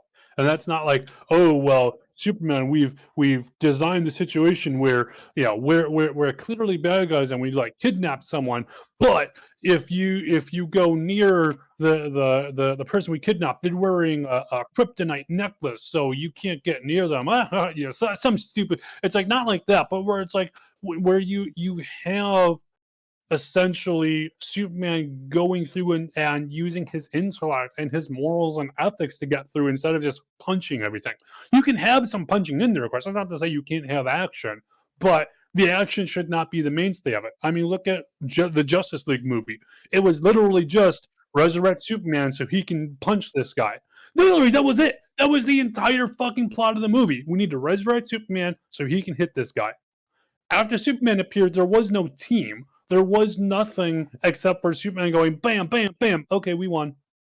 That was it. Like that's not how. And it's like when you can boil down the way your team dynamic is to that, you fucked up. For the writers, you fucked up. A team should be supporting each other to the point where, okay, sure, maybe Superman will be on the front and center for anything that needs punching. Okay, but what are his weaknesses? How will other team members go and cover his weaknesses? And how is Superman going to use his strengths to cover their weaknesses? That's the entire point of a fucking team. You should be exploring that kind of dynamic. But instead, we just got one. And no, and I'm thank you for bringing that up, because like I've told you, you and I talked about this, and I told you like one of my favorite Justice League stories is Paul Dini and Alex Ross's Justice League: The World's Greatest Superheroes. It's this great compilation book of, first off, Alex Ross art, which I have on screen, which is amazing. Alex Ross. Need I say more? Yes. But it's Superman. It's like Superman. All the stories really don't involve this punching a bad guy, supervillain plot or whatever. It's the characters being human and just being a hero. It's not about being a superhero fighting the supervillain thing. It's the hero being a hero and actually doing. It's like being a hero is a mentality of I want to help people, and that's irregardless of whether that's I mean, for example, if you were to go and write, for example, a story with, say, Superman, and he's just going around, and it's a quiet day for once, and some guy is struggling changing his fucking tire, and you see Superman come by and goes, he approaches the guy, guys like working, he doesn't even not seeing who it is, so it's just like, hey, can I help? I was like, yeah, can you go and like just hold that in place while I adjust that? Sure, no problem. And then it's only, and then what, it's all fixed. And then he's like, hey, thanks. What's your name? Don't worry about it. And Superman just like flies up, and then he's just like, holy shit, that was Superman just helping without even realizing it. Like that right there, that would be a great interaction. You'd have to write it into your story while you have this little quiet moment in there, but something like that really shows the character of your character. Of not just that, oh, I want to go around punching. I mean, so many times we just see a person who they're just incredibly violent. They're just like, I just want to like punch everything, destroy everything. Look at, for example, Batman in the recent Batman versus Superman movie. You literally see a guy who's completely unhinged. He's just rolling around shooting miniguns and rockets at anything that moves. It's like, if there's 1% chance that this guy might be evil, we can't take that chance. We have to take him fucking down. And it's like, do you not hear yourself right now? you're unhinged. And that was part of what they were writing the character as. But even still, it's just like this is not who this character should be. I always love that line from the Under the Red Hood animated movie, where you have like, okay, Jason's putting him on the spot, like you should have killed him. You should have killed Joker for what he did to me. And he's like, you don't understand. I don't think you've ever understood. Like, it's not a, and he goes on, like, it's not just a, oh, I can kill this guy and that's it. It's, if I kill, I'm not going back. Like, well, I know my limits. I'm trying to stay away from that. And that's why, too, I liked how in the Christian Bale Batman movies, when you had him and Ra's al Ghul on the train at the end, and Batman's just like, I think Ra's just said like, you still can't kill me. And no, he's kind of like, you're finally willing to do what's necessary. And it's like, I'm not going to kill you, but I'm not going to save you either. It's like, exactly. And it's like, that's exploring that character. Who are they? At the end of the day, who is this person? And that's really what we don't see in any of the live action stuff. It's all just action punching. And it's like, sure, there's times and places for that, but if that's all your movie has, like, come on. Who are these people? Why do we call them heroes? Because of who they are and what they stand for. That's exactly. What, it's like all we see nowadays is, okay, hey, they're willing to fight the big bad, but it's like, if you're willing to fight the big bad but you're worse, that's not any better for the people.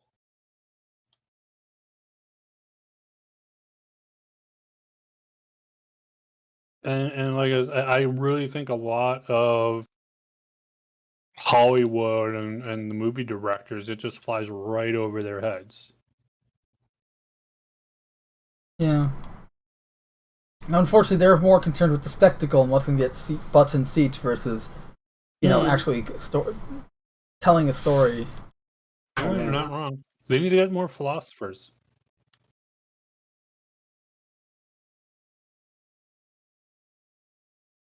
Yeah. What else we got? A real doozy next.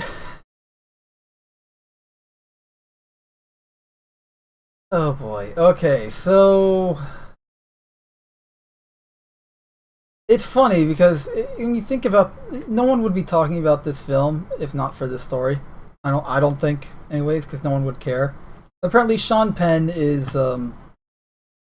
essentially saying, thank you for getting vaccinated. If you're not vaccinated, go fuck off. Anyway. So at the premiere, long story short, articles in the description, with all the other sources. But long story short is that he had a premiere or whatever for his new film Flag Day, which I read this article and kind of regret reading the last segment of it because it's just about the film and it's really boring. The only thing notable from it is that it's a script based on someone else's script. So it's a copy of a film, which doesn't exactly sound super interesting. But the main point here of this is that so during the whole thing was the audience was wearing masks and all that, and during this event due to the COVID-19 guidelines. And Sean Penn had something to say to the vaccinated and masked audience seated inside the Directors Guild of America on Wednesday night, as they were about to take part in the U.S. premiere of his new film, Flag Day. Thank you, most of all, for being part of the solution with everybody here vaccinated, Penn said as he walked to the center stage, following introductory remarks from his studio partners, MGM's Michael DeLuca and Pam. Amid a surge of COVID-19 infections due to the Delta variant, attendees had to provide proof of vaccination, while media and security also had to submit to a test prior to lining up the press line. Further protocols, in line with LA County Department of Public Health guidelines, called for attendees to wear face coverings for the duration of the event, despite that they don't. And he continues saying, I was sitting here thinking about how we all want to feel independent, and we can't have it without interdependence. We have a movie audience tonight in a theater, which is so exciting.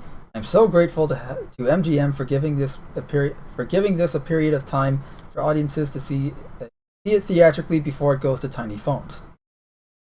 And speaking of the theatrical release, the 60-year-old Oscar, blah blah blah. I'm just going to skip this because it's just talking about the Oscar guy itself. But the Hollywood Reporter, Sean Penn also told the Hollywood Reporter how grateful he is for MGM distributing his film, but he remains frustrated by those who still refuse to get vaccinated, a population that is driving a wave of vaccine mandates for indoor public spaces such as the movie theaters. New York, where I live, has definitely been, I can't go into certain places without providing proof of vaccination and stuff like that. That's what they're talking about here. And apparently the Hollywood Reporter, National Association of Theater Owners, won't oppose implementation of COVID-19 vaccine passport mandates. So it's going to be normal. It's going to be a new norm, and I hate it.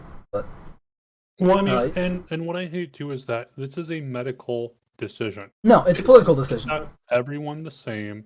It is not the same for everyone. And to blindly say, you must do this, otherwise we're going to go after you. We're going to prevent you from living your life. We are going to, I mean, you literally have people going, hey, we're not going to let you go and get groceries. I've literally heard people going, I've heard people going, hey, we should make it so if you want to go to the grocery store, if you want to survive, you must do this. At that point, you are literally threatening someone's life. And if you have, for instance, an immunodeficiency, sorry, hey, sucks to be you. Get the fucking vaccine. We don't care. That's literally what we're hearing. And that's not even getting if you're immunocompromised, if your immune system is either like it's not functioning the way it's supposed to be, or you have some other issues, it's weekend, whatever. But exactly, it's just if it's not functioning the way it's supposed to be, it kind of covers, I guess, pretty much everything. This vaccine, and I'm not talking from like a hypothetical whatever. Like, no, I'm based on research that I've done, and I recommend everyone do their own research. But based on research I've done, someone who has a malfunctioning immune system, for lack of a better term, is more at risk with the vaccine than they are with the actual virus. And not to mention, too, when it's already been stated and been proven that, hey, if you do have side effects because of the vaccine, because, again, it was rushed. Everyone fully admits that. The politicians fully admit this was rushed, and yet we're told, don't fucking worry about it. We just cut all these corners, but it's perfectly fine. It's perfectly safe. Just fucking do it. I'm sorry. One, when it's a politician saying it, inherently you should distrust it. But two, if you were cutting all these corners, how is it perfectly safe? It's not. It's still not FDA approved, by the way. All this shit was put in place for shits and giggles, which it wasn't. That's why there were mandates on this shit. And you don't know what will happen if we have it. And I think, like we pointed out in the last one, we talked about this last week. Gets pregnant. Exactly. I was about to say we haven't even had time yet. It hasn't been long enough for look. You can make the argument. Okay, it's been long enough for someone to have gotten it while they were pregnant and then give birth, or something, or a mother who just gave birth to have gotten it and then see if there's any complications through breastfeeding and all that. You can make that argument because it has been long enough for that type of thing.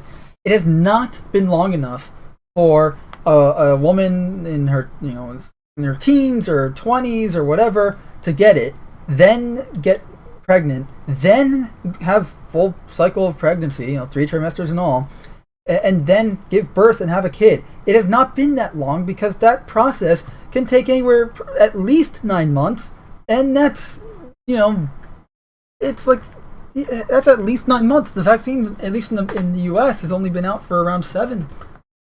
And not to mention, too, like I said, this is a medical. Unless we're talking about a very premature child. Personal choice on which to get that, and the fact that there is so much political push to get it, that inherently makes me suspicious as fuck.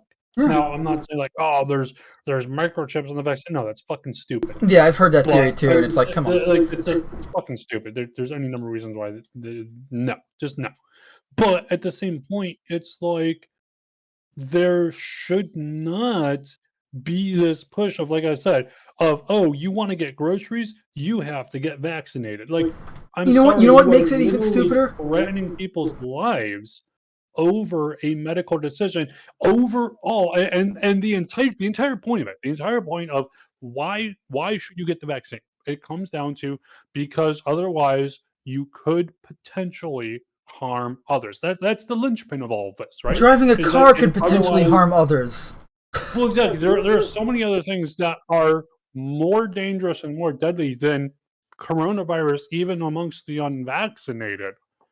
That if that's the standard we're going to of forcing things on people, of restricting civil liberties, We should of all be in threatening plastic your hamster very balls. livelihood and survival, of if you don't get it, I mean, this shit's gonna go downhill real hard, real fast. Cam, If that's Cam, gonna we be should your we should thing, all be in plastic hamster balls. don't threaten me with a good time. I mean, how much how fun would it be just rolling down the street? Oh no, there's a hill! Ah! 17 broken bones later. Yeah, right. But I mean, this should not have been politicized, and the fact that it has been so heavily, to me, it just feels like this is going to be used as an excuse to push similar things in the future. Well, we did it for Corona.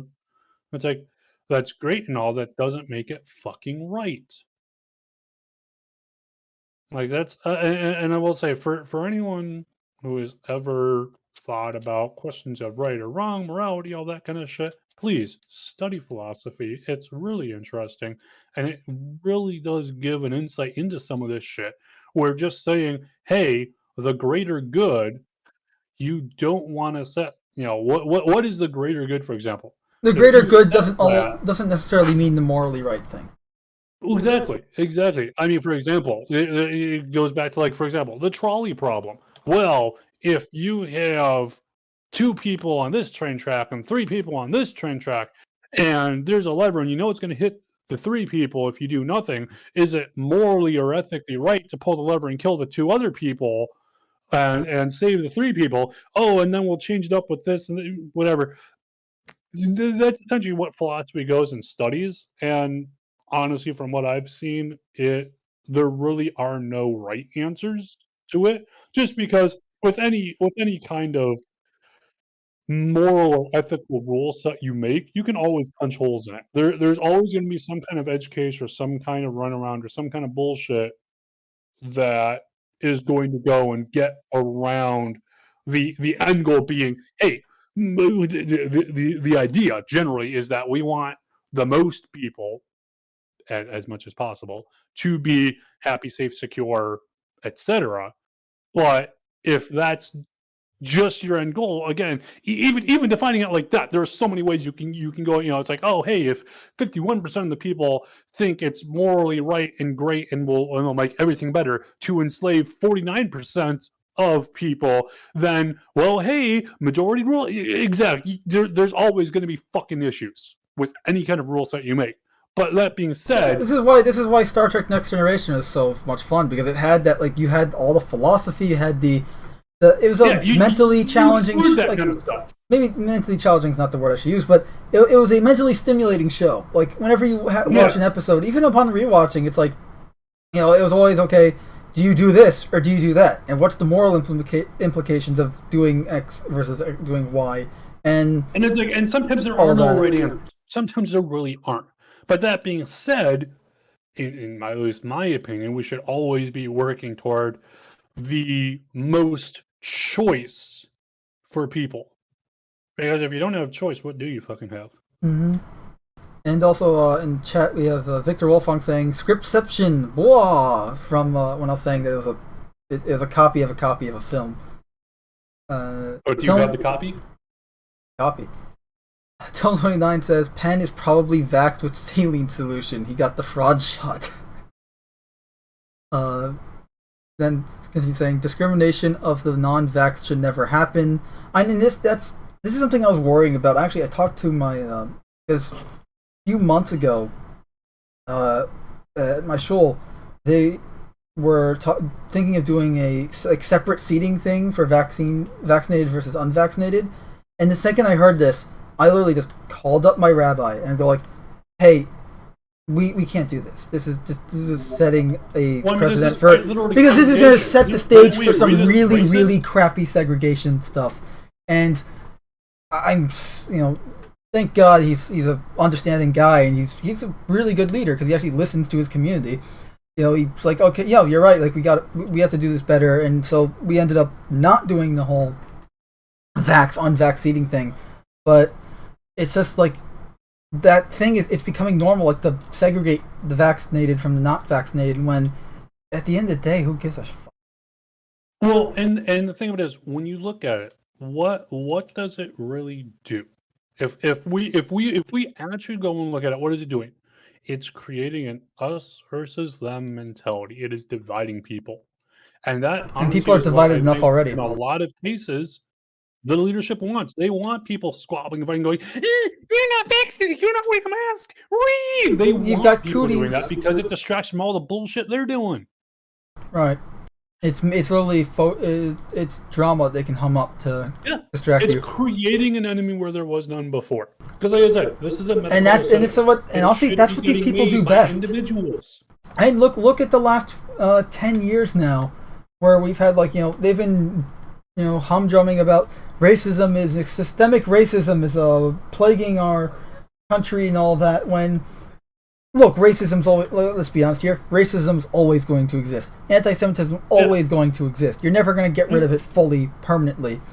However, you can effectively mitigate it to the point where it's almost non-existent in parts of society, where it's okay, as opposed to having parts of society being racist, you have just a specific individual here and there being racist.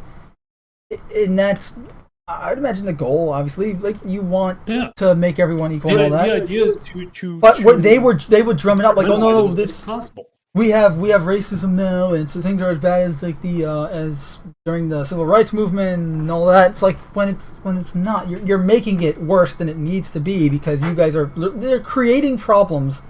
They're really creating fake problems so that they can avoid solving the real ones. I've been saying that for years. Absolutely. It's And Tim29 in the chat saying, "It is both medical and political tyranny. Last thing we need is history repeating itself." And he's right. Yeah, and it seems like we're just going down the same shit we went down before. No one's fucking learned. And Sean Pendon's article continues, quoting here, saying, "Here I am promoting a movie that's going to be, thanks to MGM, showing for an exclusive period of time in cinemas. But I have to say that I do request people who are not vaccinated, don't go to the cinemas. Stay home until you are convinced of these very clearly safe vaccines. We've normalized this notion of radical libertarianism, and it really is a violation of the idea of interconnectedness. Independence cannot live without interdependence. And that's what vaccines are. Vaccines are a great movement of interdependence." So he's not even trying to hide the agenda. He's kind of just like, "Hey, we want you to..." You cannot be an individual. You must bow to what we, the collective, and again, what is society? Society is a collection of individuals. If you cannot guarantee the rights of an individual, which is and no matter how you define it, your smallest minority is always going to be the individual. And if you cannot guarantee your rights, your freedom, your, my body, my choice for an individual, how can you possibly guarantee it for any larger group? Because you can't. All you can say is, well, for you guys, we're not going to go and violate this part of your rights now, maybe later, but for now, we aren't going to hurt you like that. But these guys, we're going to fuck them up. For fuck's sake. Just first off, independence cannot live without interdependence? Okay, someone get this man a dictionary. Because independence is literally that you're not interdependent on anyone. Personally speaking, I hate being dependent on anyone. Because it essentially means that you have to wait for someone else or to do something like that type of. Everyone wants to be independent, although there are some that don't. And that's fine. But like essentially, everyone wants independence. Everyone wants to be free. Like, why do you think people leave their house to get away from their parents and be independent? It's just part of human nature. Like, independence to be fair, I think it can only live without it. For a lot of human history, people were not independent from their families. Like, you would have generations and generations living together in the same household and shit. The idea of moving out and kind of doing your own thing, getting away from the family, is a more modern one, but I think it's one that's a good thing, at least to a certain degree. Yeah, anyway. It's just, and like just the whole. First off, we've normalized this notion of radical libertarianism, and it really is in other words, the notion of my body, my choice. And it's a violation of the idea of interconnectedness. I feel like these are two very contradicting statements in the same sentence. He's just trying to throw big words out there, honestly. Yeah, it's very clear that he's using the big words today. He's got his big boy pants on. Like, first off, radical libertarianism is what, I mean, to be fair, that is true as to what this is. They've normalized it, and that's what they're doing. You know, libertarianism is what, there are all these liberals that, we have to get rid of the cops and do this, defund the police and, let all the immigrants in. Oh, that's what I wanted to mention before. But the whole COVID stuff, right? The vaccine. If the vaccine's so effective and people are so worried about the virus, then why is this country letting in millions of, or at least over 1 million immigrants into the country who have the virus and aren't getting vaccinated at the border or anything like that? Like, it's not like they're treating them when they come in. They're just let them in, throw them at the nearest city, and have a good day. Like,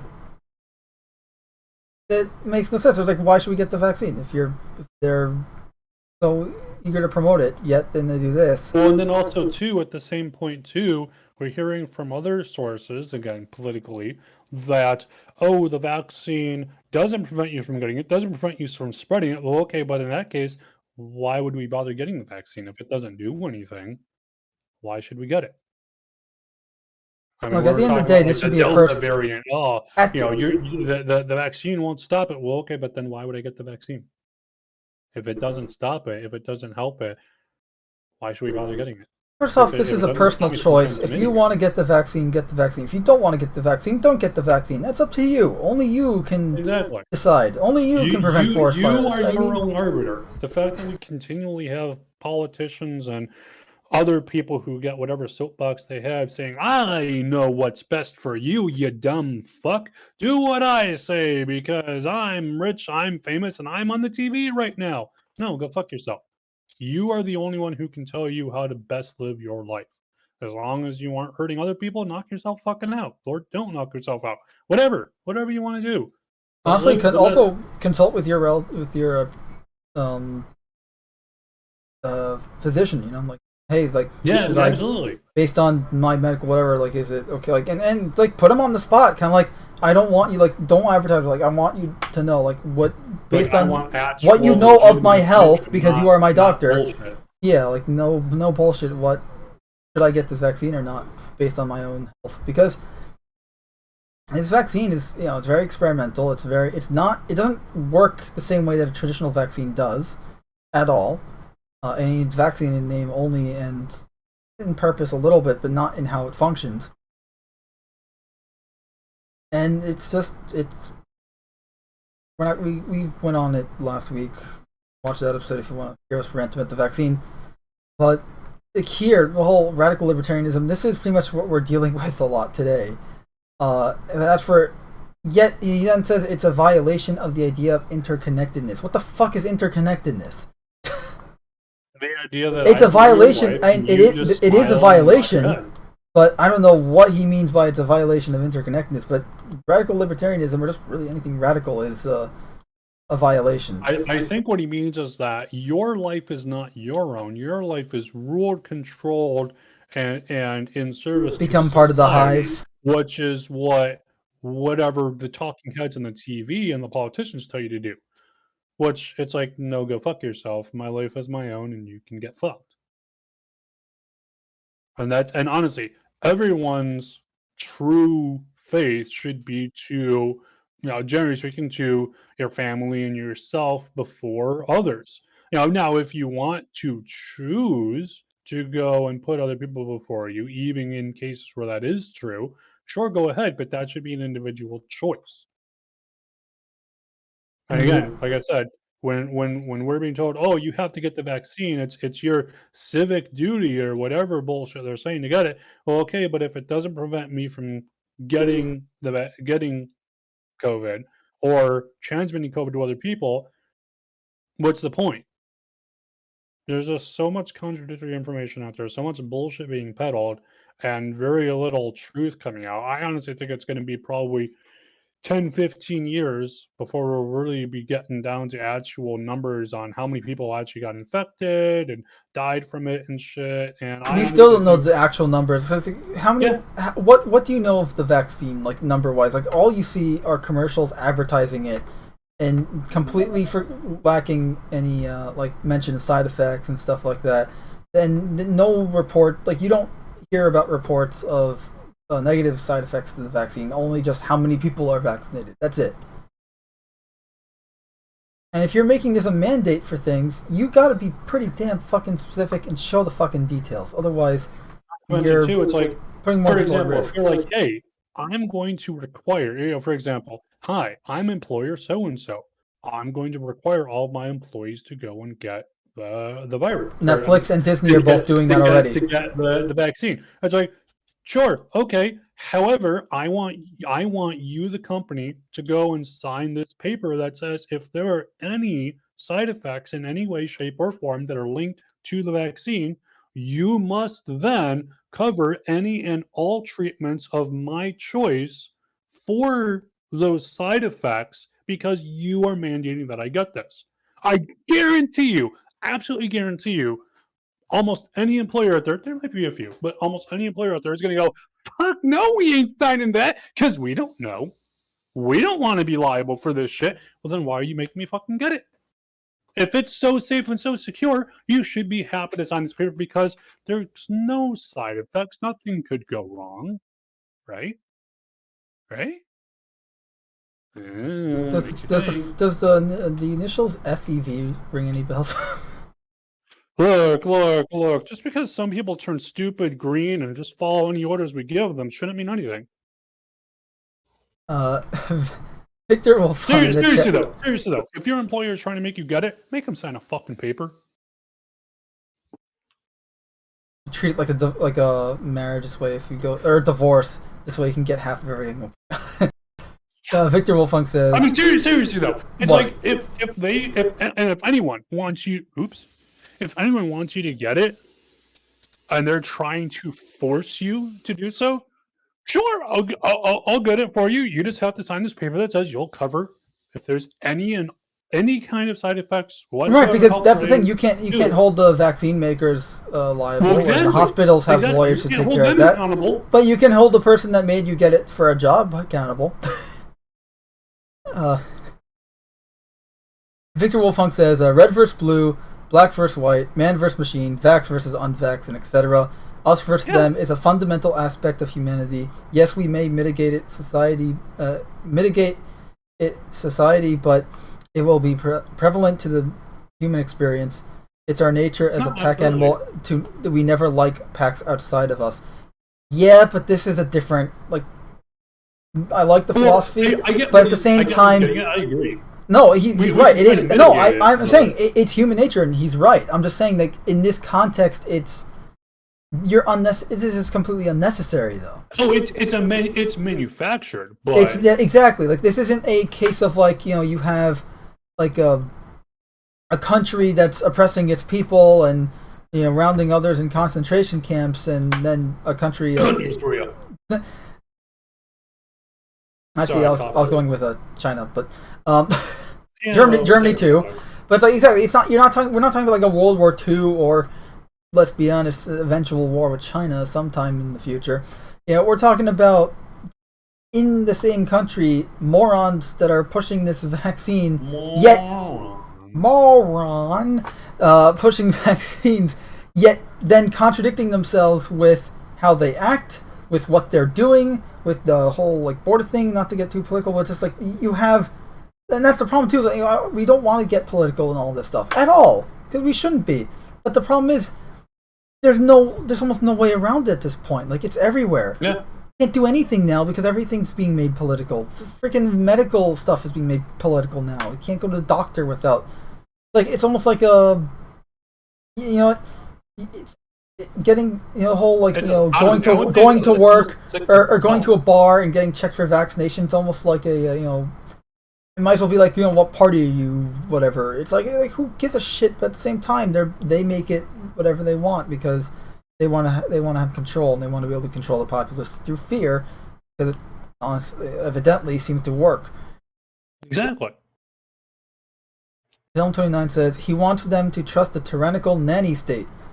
Victor Wolfgang says one thing to note that the same people that are telling us, "Oh, you have to get it. You're such a bad person if you don't get it, and if you don't follow the measures we put out and stuff." We've seen time and time again the same people putting out these mandates and these measures don't follow their own advice. They continually go and break these commandments they put out for people to follow, and yet, oh, well, it's okay when they do it, but when you do it, you're the devil. Are you fucking kidding me? Come on. Right, and look, the whole thing was like vaccines are a great movement of interdependence. Like they want you to be interdependent on this vaccine. Like no, there's rumors about the booster shot, obviously, and how you're essentially now going to have to get a third vaccine, and also the fact that you're going to have to get a vaccine just to go anywhere now.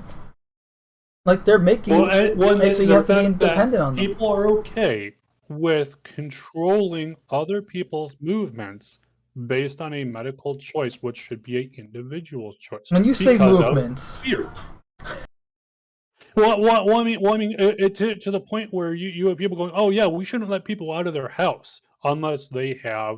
No, when you were saying movement. Like when you say movement. Foul or physical? Yeah, well, potato. Yeah, right. That's like the whole thing. Like independence cannot live without interdependence. I disagree. That's a contradiction in terms. Well, right we should not be dependent on our government. The government, as I said, we should not fear the government. The government should fear the people. And the fact that we have people just going to the government going, oh yeah, we're gonna go and force all these lockdowns on you. We're gonna go and force all of these mandates on you. And if you disagree in any way, shape, or form, you're bad. And yet, like I said, we see from these very people putting out these mandates that they do not follow their own advice. So either they don't practice. It's do as I say, not as. Well, it's do as you're told, not as I do, or do as I say, not as I do. That was it. Do as I say, not as I do. Like based on what we're seeing, the people putting out these mandates do not believe what they say based on their own actions. But yeah. Okay, what else we got? Well, Victor in the chat says for a signal. I think he means single. For a single world order, like in Star Trek, Halo, etc., to be possible, it would need to be the most bloody and brutal conflict in history because of humanity's basic nature. And then it says, technically, isn't man versus machine literally textured? Bonded with the bombs. Robots. But yeah, this the whole vaccine thing. It's just like the vaccine path. First off, here we have. By the way, Sean Penn, for anyone who doesn't know, is the guy who was praising Hugo Chavez, the commie dictator of Venezuela or whatever. Sounds alright.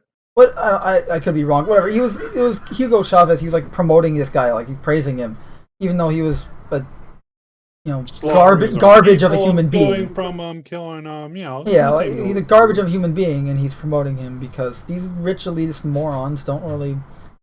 They live in their own bubble. They don't live in the same reality that you and I do. And then you're going to have them preaching, like, oh, you should get this vaccine so you can be dependent on it so that you can live in the New World Order. Because the futurists are here and we know what's best for you. Well, and again, it comes down to why is it that the politicians are always saying, we who have no idea what your life is like. We have no idea what your living situation is like. We have no idea about you at all as a person. But we, in our little bubble, our ivory tower, know what's best for you. And if you disagree that we don't know what's best for you, you're bad. Are you fucking kidding me? You don't know shit. You don't even know how to tie your own fucking shoes. Like a lot of these politicians and actors too were all pretty much raised in these, like, they're like, yeah, some came from like moderate like homes and stuff. They weren't, born into fame and all that, but most kind of are. They're not. They never really had to work a day in their life, so to speak. Like not in the same way that you and I do. Not in the same way that pretty much most of the country does. But anyway, Victor in the chat now says to preach Dune, but the most dangerous men in history are charismatic leaders of any kind. No, absolutely. Yeah.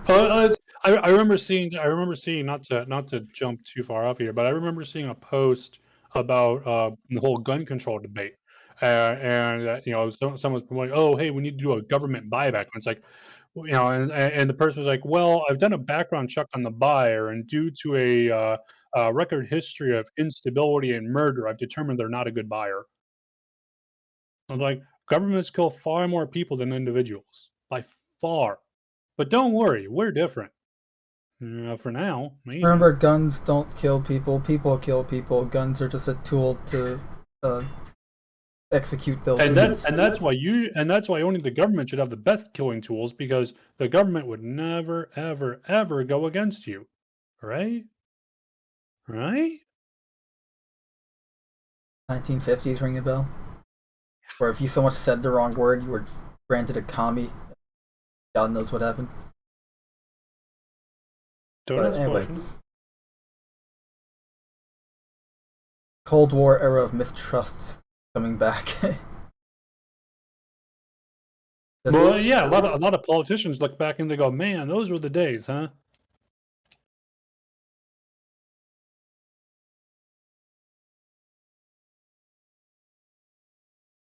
I just hate this quote. Like, independence cannot live without interdependence. Bullshit. This is making army intelligence look like less of a contradiction in terms. And I fully agree. And I was in the army. Like, holy shit! Some of these fucking idiots, man. You gotta wonder how they got their jobs. I mean, like the people with the, or how they keep their jobs, like the people involved with pulling out troops of Afghan. But anyway. Seriously, they didn't see any of this coming? I saw this coming, and I don't work for the government. By the way, for those who don't know, Afghanistan has fallen at this point to the Taliban. They have pretty much completely taken over. It's like we were never there. Yeah, it's pretty bad. You had a whole lineup of people trying to escape getting to like the airport. Some people did, a lot of people didn't. You're gonna see a whole lot of death and dying over there now.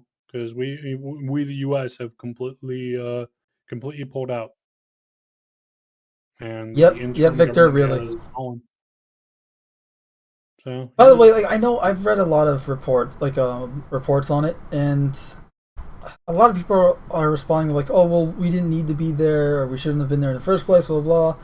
Meanwhile, I'm thinking it would have been like at this point we weren't there so much as a policing entity. Like, we should have been there for more than just that. We should have been there for, like, okay, we need a base there. Similar to how we have bases in Germany and in South Korea. Yeah. Like, there's reasons why we have bases there. Germany started 2 freaking world wars. We need to keep an eye on that. South Korea, with North Korea, we have, we need to keep an eye on them. Whereas there, we need to keep an eye on them, yes, but it's also helps for have a base overseas over there. Because that area is just, like, how many freaking terrorist organizations operate out of that area? Let alone the fact, where Russia has agents in the area and it can help as like a ground for there. It's like there's so much strategic reasoning for why we should be there. And the reason they pulled out is because it's kind of just like a, look, see, we're finally pulling out. It's give us some brownie points now, please. Yeah. Victor says that's a bummer. Thousands died for essentially nothing. Yeah, and that's exactly it makes it all those people now die in vain because It's like we were never there, except now more people have died because of it. Yeah, what did we really accomplish?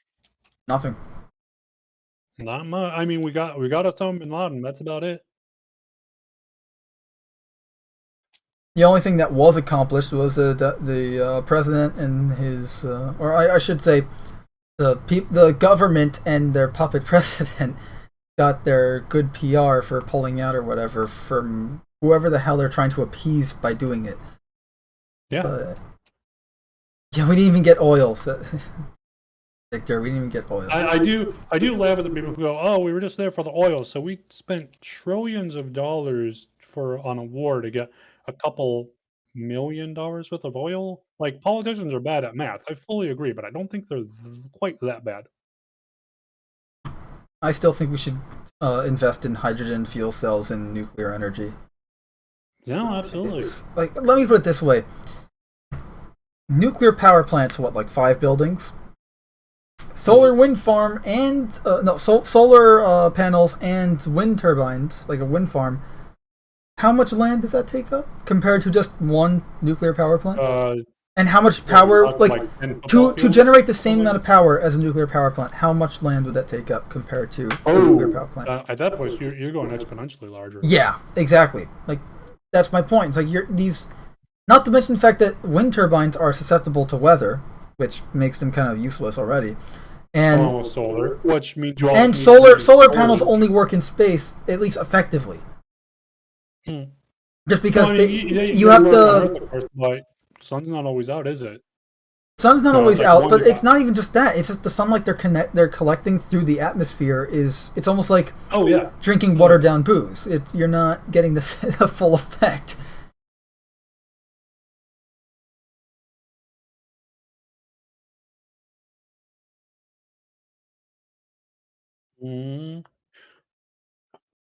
I remember hearing a joke about, like, math professor wearing a shirt, and it said like 1 out of 2 people can extrapolate from incomplete data sets, and then it showed just like a comma, and someone was like, "Where's the rest of the shirt?" And I was just like, "For fuck's sake." Then again, it could have been just some jackass playing with the joke, which I admit I'd probably do some shit like that, but still. Yeah, anyway, we've nailed this topic down, a ton. What do you guys think of all this stuff? Because whether you're watching this live or in the comment section below on the replay, we are curious as to what you think. Leave a comment because it helps. But yeah, what do you guys think of this whole stupid dependent bullshit here from rich actor telling you what to do? But moving on, where the hell is it? Here. So, those of you who don't know, real quick, Sony Pictures' Columbia Pictures is making an Uncharted film starring Tom Holland as Nathan Drake, and we got new details on it. It's going to be an origin story.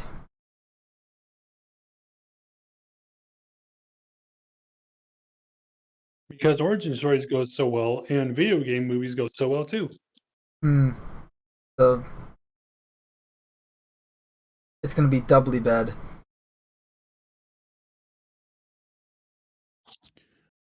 I'm sorry. I can't see this. I have nothing against Tom Holland. I just can't see him as Nathan Drake. I mean, that's fair. I mean, especially with his Spider-Man role, yeah. And maybe that's just on us. Maybe we've in our heads we've typecast him, but I don't. Yeah, maybe it's just Nathan Drake's an older character. Yeah, and that's what I'm getting at. Like, it's because how old is he? Tom Holland, he's like 20. I want to say like 25 or something like that. Yeah, and like mid-20s, somewhere in his mid-20s. And the appearance of Drake is usually in his like he's like in his late 30s or 40s. It's so he might be able to pull it off, but because he's like an Indiana Jones character. He's but don't worry, with good writing they can pull it off, and all these movies have such great writing nowadays, right? Mm-hmm. Neil Druckmann's attached to the project, so that's Not. Neil Druckmann is the guy that kind of fucked up the Last of Us 2 game.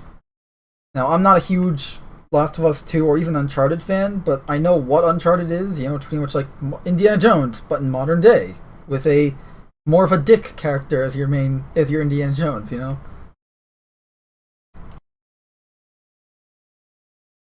and it's like, I mean, look, even Lara Croft is kind of like it's female Indiana Jones, but with more of a horror mystic element to it. You know, like there's like unique takes here, but this I doubt. The movie comes out February 18th, 2022. To be fair, I wouldn't mind seeing another Lara Croft movie, but I would like a Lara Croft movie that was a little less on the whole like mysticism shit and more just on the actual like archaeological. Like, I was going to say more on the actual tomb raiding and less on the the powerful entity has now come awake and whatever bullshit. Yeah. Yeah, I would want to be seeing like you have the people on screen like geeking out because hey, we've just found a 12th century such and such tablet, like this is groundbreaking, this is never been, shit like that. I want to see more like that and less of the. I want to see like some of the original games like, kind of stuff, but I don't want it to just be like an action movie. I would want it to be like an intrigue movie. I kind of want like the classic Indiana Jones style film, but like with the twist of Lara Croft of Tomb Raider in it. You know, like it's like that adventure flick where you're like going on this adventure to get this specific artifact, but because it's Tomb Raider, it has the Tomb Raider elements in it. You know, a little bit of the horror in there, a little bit of the, just like she's all alone, whatever. It's like, yeah, it could be good, but and with Nathan Drake, Nathan Fillion did a freaking fan film where he's playing Nathan Drake, and it's amazing. Like Nathan Fillion would probably make a really good Nathan Drake for an Uncharted movie. He looks the part. What? And he's late 40s. I want to say he might be like 50 or something. Yeah. But like and I understand they want to go for a young actress so they can continue. If it's successful, they can pump out endless sequels. But it's just like I just don't personally. I don't think Tom Holland's the best choice. Maybe I'm wrong. I don't know. But honestly, I doubt I'm gonna watch this film just because it's gonna be probably utter crap anyways. So you're saying you're racist because you don't want to watch it? Okay. Sure, why not? I don't Free. Check your privilege. Sorry. Do you want to pull up that clip? Oh, I gotta find it now. I probably have it bookmarked. No, I got it.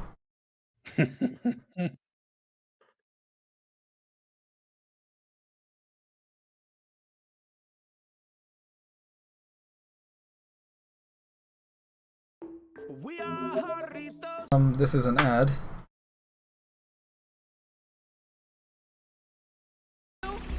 Okay, but I'm counting.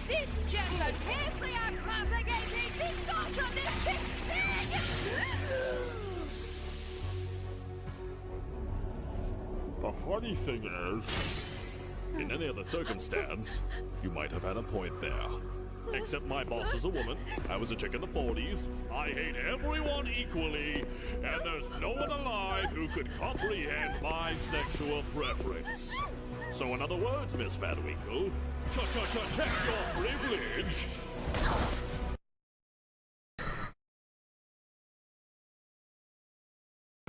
It's so ridiculous. Yup. But I think some of the comments here where it's like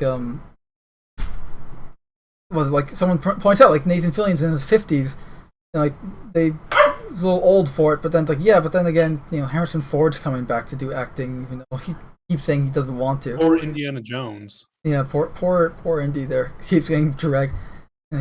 He thinks he's out, but they keep pulling him back in. Oh yeah. Then again, it's not like he needs the money. He could easily just say no, but Yeah. I honestly don't think he's actually capable of it. And that's not like he's inept or whatever. Just like based the lifestyle of these actors and stuff. It's kind of like whether it's they have dirt on each other, like the culture of Hollywood is just a really fucked up thing, and they have Oh, absolutely. it's just all sorts of just really disturbing Bunch of nuances of morons. how it works. Victor Wolfong says, I actually like the MCU interpretation of Spider-Man. Get out. Okay, because he isn't the same goddamn character done again. Yeah, first of all, But he's you're not the wrong. character at all, which is the problem. But anyway, we can literally spend hours on that. Anywho, That should be a great transition, like, you know, a little side scroll, like scene transition as it goes just and then you have it go like in the middle of the screen like and then you just have like extra E's just being added on and just keep scrolling. Yep. Next scene. We'll have that for like if we get like fucked up in Star Citizen. I'm not editing that video. I'll make Data do it. Do His editing skills are better than mine. Then again, yours are probably better than mine. I mean, I've never done video editing in my life. My point exactly. Okay. I've probably done like a tiny bit, but like splices, nothing fancy. Either way, it's gonna be garbage. But Just like this Uncharted movie, just based on Exactly. the track record of, and it's Sony and it's a video game movie. It's like, and I want video game movies to be good. But- it's just the deck is already set against them, and yeah, You're never seeing like the creators or the writers involved with writing the script of the game and stuff involved. You're just seeing the films being adapted. Like, okay, who's involved? Like, is anyone that actually like knows what they're doing who the involved? fuck is this person? Yeah.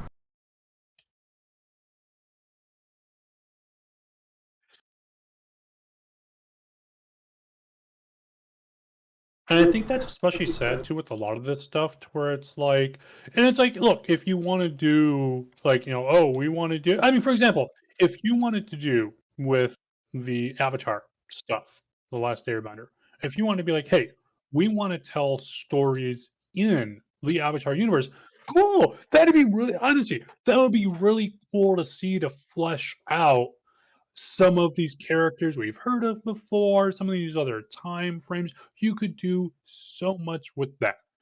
But Then you're gonna have love the good to- news we're gonna end the episode on. But first, and you would have to go and be tying shit into what we already know and doing it faithfully to the original stuff. And I just feel like, but that gives you, you know, that would give you a whole lot more leeway than, oh, we're just going to retell the story and in the process get it to the point where characters can't even say the main character's name right.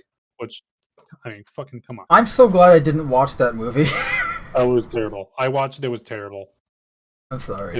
It was worse than hot garbage. It literally was like if you had a live action of the firebending play of Oh God, which is probably what we're gonna get with this new literally- show. It was literally like that level, Oh my God. and yet they tried. By to the be way, like, that- this You is do know serious. that play, the Firebending, the Fire Nation play that they had, it was a poke at God damn it, what's Peter Pan? Because Really? the original Peter Pan was always played by a woman, and in the play they had Aang being played by a chick. I did not know that was a specific callback. I think it was kind of just like it was a little bit of a reference thing there. I thought it was interesting.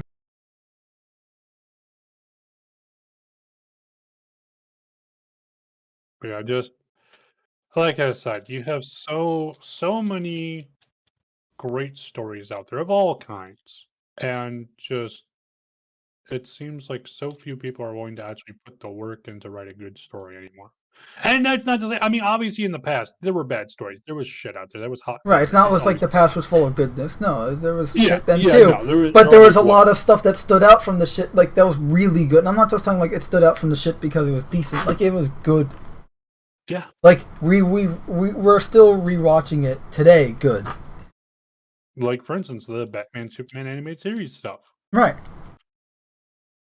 And I think, and the fact that you have a lot of superhero cartoons that don't have anything close to that nowadays because Oh my! Not the even just writers- the animation quality alone they're lacking. Let alone the Yeah. storytelling and character development. this and all I can assume is that it just comes from a utter lack of wanting to write a good story. I think it also comes from a lack of creative people just available. Like I don't think these people just have a creative bone in their body. These people are just incapable of being imaginative, but because they're in charge of these franchises and IPs, they're just making whatever works anyway. Like they don't.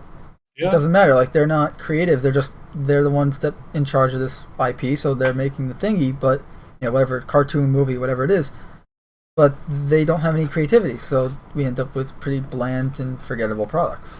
Just garbage. Also, Victor does bring up a good point. Sonic wasn't bad. I haven't seen it, but I've heard good things. True. I've heard they did do good, but the very fact that that's a notable exception is damning with little praise. Yeah, I mean, also like we have that Halo TV show, right? Like that's coming out Which supposedly we can talk next about. year, and it's like whether it's like it feels so, first off like it's not going to be canon, like so it's already like you lost a bunch of audience members there. Like, Yeah. I personally know a lot of people in the Halo community. They're just not going to watch that show because it's not canon. Because like, what's the point? And It doesn't add and to the it's lore. it's like, Why am I watching if it? you wanted to go, and here's what really gets my goat is it's like, look, if you wanted to tell a story in the Halo universe, that's fine. Make a Modia instead of going. I was about to being say, like, hey, you can, know what you we're- can we're do? about Master Chief. Make them ODSTs. Have just a random, Want. do something like the game Halo 3 ODST. Like do something where it's like just you're following a squad of ODSTs during the Human Covenant War, and you're just or any other time. Like you could be writing this. you know what they could do? You know what they can do? They could be where it's like, okay, you're following. Here's a squad of ODSTs that just became Spartan 4s post Human Covenant War, and you're experiencing their journey of becoming Spartans with them, right? Or something Yeah. like that. And like they're the newbies and stuff. And So much you could do other than just we're gonna follow Master Chief because that's the most well-known character. Like, come on. like my favorite live action Halo thing to date is that Landfall trailer where they had the They did so such a fucking job. good. If they could do a movie of that, a live-action movie of that, I'd fucking love it. I'd pay to see it in theaters. That'd be awesome. Fuck yeah. Fuck yeah.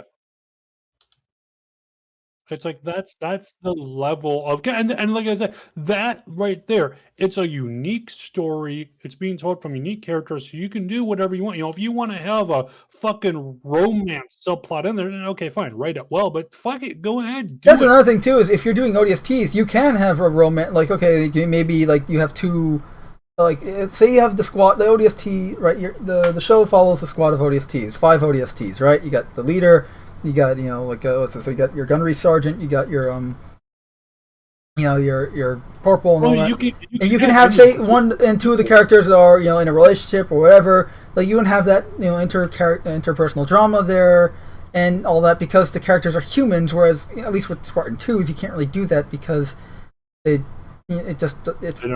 don't have sex drive. They're pretty much they're human robots. Like there's limited. You can do with ODSTs, you can have any number of people there you want. It's like if you want to go and be like, hey, there's five guys or gals running around. Sure, they got split up from their squad, or the Covenant killed them off, or whatever else. No problem. If you want to have a whole fucking company of people, sure, no problem. They just got deployed in and they're running around causing chaos. No problem. And plus, you don't have to worry about CGI or stilts or whatever for making someone look like a 7-8 foot tall super soldier. Yeah. Because they're human. The ODSTs are humans. So many other options that you don't get when you're like, we want to do Master Chief because Master Chief's the best. Like, He's a I cool mean, character. he is, but there's more to Halo than just Well, Master yeah, Chief. there's so much more to this world than just that character. I know, like Halo is such a rich, untapped universe. Like some of the books do this really well, and hell, some of the books even can be like adapted into TV shows and would be amazing. Oh, absolutely. Like the Smoke and Shadow books, like the books that follow Ryan Forge and her Ace of Spades crew, because like they're salvagers. She's initially looking for her father, who was on the Spirit of Fire during Halo Wars and died at the end of that game, but she doesn't know that yet. It's like, so like, you can do something with that if you want to adapt one of the books, or just do your own story. Like, it doesn't have to be Chief and Blue Team or knockoff Blue Team, as the case in the Halo TV show is. You have so many options. You went for the most basic bitch shit. Come on. Victor Wolfgang says, "Hell, have an anthology show where each episode is about a different set of characters throughout the entire timeline, like Legends, but bigger and better." Yeah. Yeah. I mean, I'd personally like to see like an actual cast, like of 5 ODSTs would probably be ideal, and you're just like, and they're like, you know, through their various missions and deployments and stuff, almost like a Gundam show. Yeah, like you're following a specific fire team and their experience through the war, and you know all the drama that ensues, and along with the character drama as well as the action stuff like that.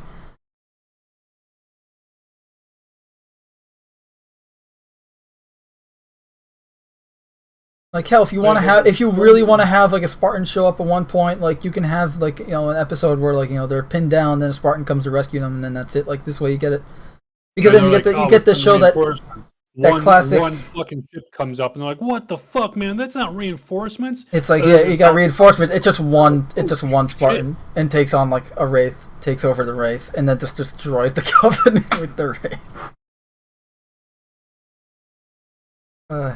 Alright, shall we move on to the good news? Finally, some good news.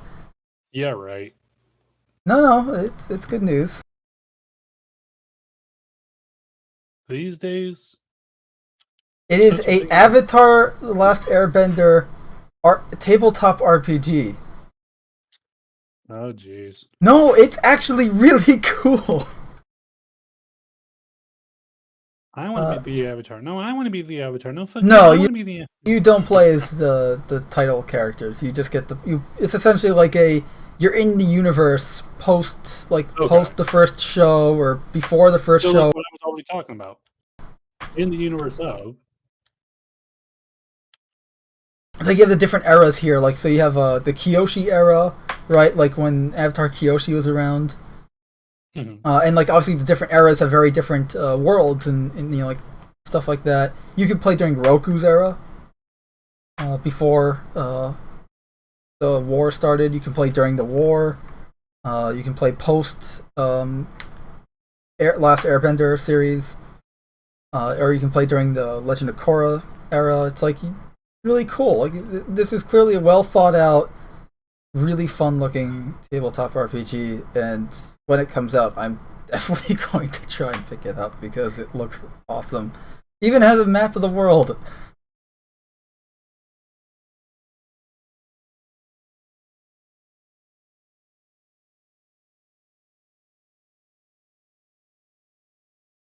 So, yeah. Some good news is that for any RPG fans, you can actually literally like play in the world of Avatar. You can play as like a Sokka character if you want. Like here's some of the like obviously your character would have to be part of a waterbender, earthbending tribe, right? So wait, but why do I have to be part of a tribe if I just want to tell horrible jokes all day? I mean that didn't stop Sokka, and he was part of the water tribe. So exactly.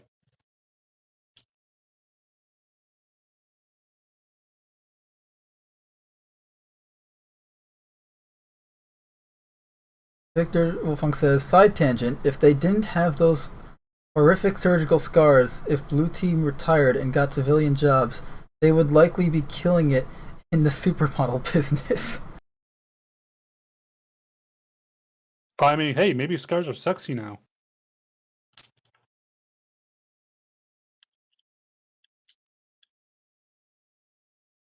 This is I mean, definitely really cool. I with, should I'm gonna put with this in all the the chat. people though coming back from the, with all the soldiers and shit coming back from the war, and the fact that you were doing a,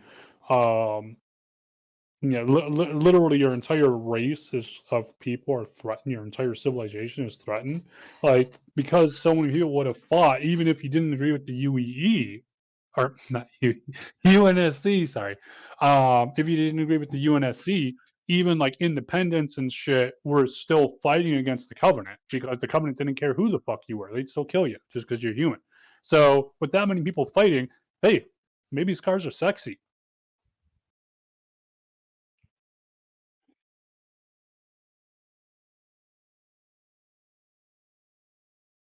Yeah. The Halo shows. It's a shame. I mean, this Chief looks good from the leaked images we've seen, but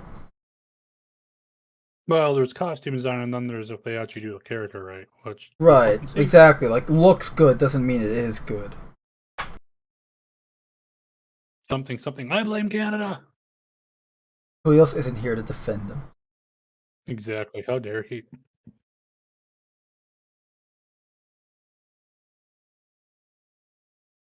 This is really cool, actually. The Avatar RPG. I choose you. Oh, the wrong thing.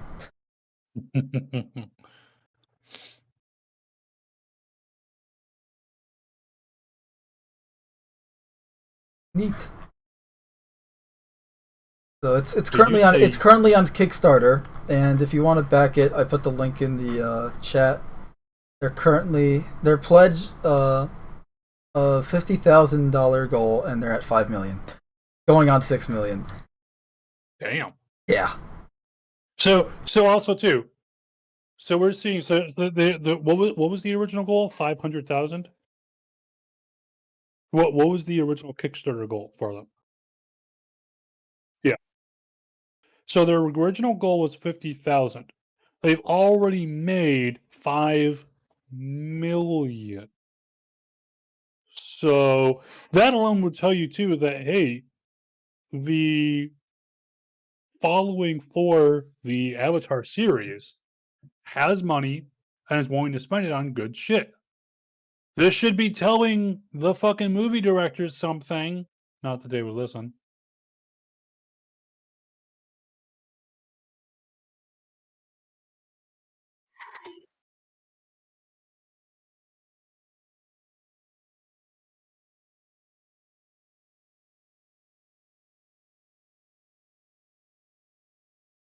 Now you can kill in it.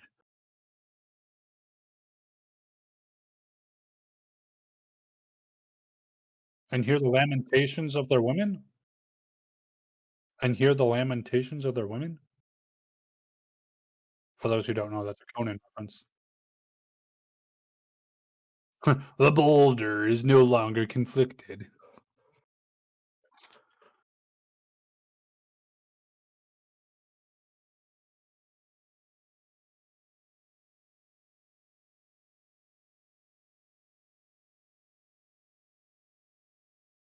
Oh, absolutely. They did a very great balance, and if you notice, a lot of shows that are really good. For instance, if we go to other shows, Full Metal Alchemist, in my opinion, Right. really great anime. They have a great balance between moments where you've got everyone, the characters and you yourself, the viewer, laughing and having a great time, and you have very serious, very dour moments as well. And there's a good balance between them. You don't suddenly switch from one to the other. And that's the thing. It's like it's pretty much everything that the Marvel movies aren't, and that's like it's all serious. It's all funny all the time. Whereas here, they did a really good job at balancing serious moments and funny moments. Mhm.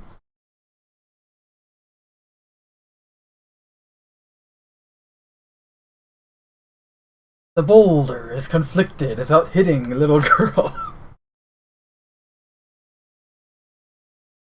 And no, he's not. It was, no, it was a good show. I might rewatch it again after all of this. Like whether Yeah, well, that we live won't action see whether the Mando live for action about show is 10 crap or not, I'm still gonna have that cartoon.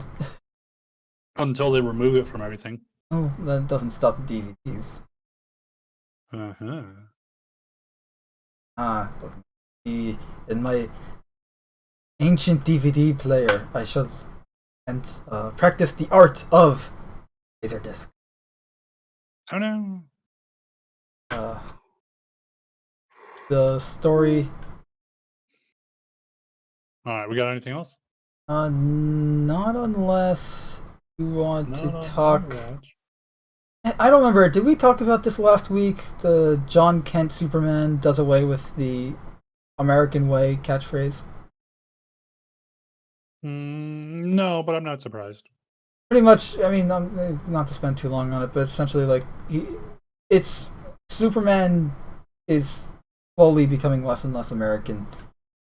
Well, it's not surprising. Which we already knew. It's old news. You know, they've been doing that for a while, like progressively over the course of years. You know, most recently is now his son is saying truth, justice, and a better world instead of truth, justice, and the way.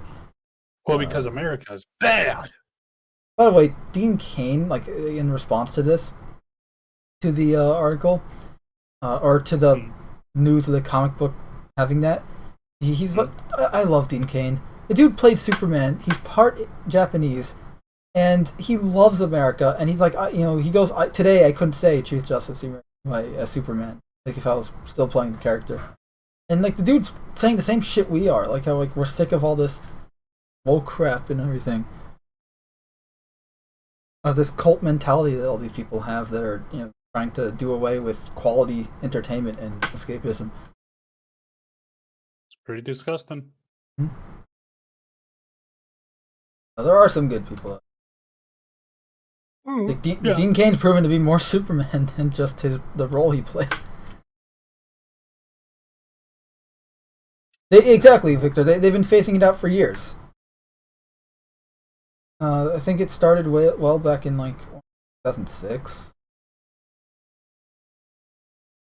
I think they started phasing it out. Something like that. But I mean, like Superman's kind of like the ideal American. Not just because he's like, Superman. He's an immigrant come to America for a better life and helps out other people. That's the strive for, I think. Especially too because Seriously loving this RPG. It's really fought with Superman 2. It's really following in deed, if not word, the idea of with great power comes great responsibility. Mm-hmm.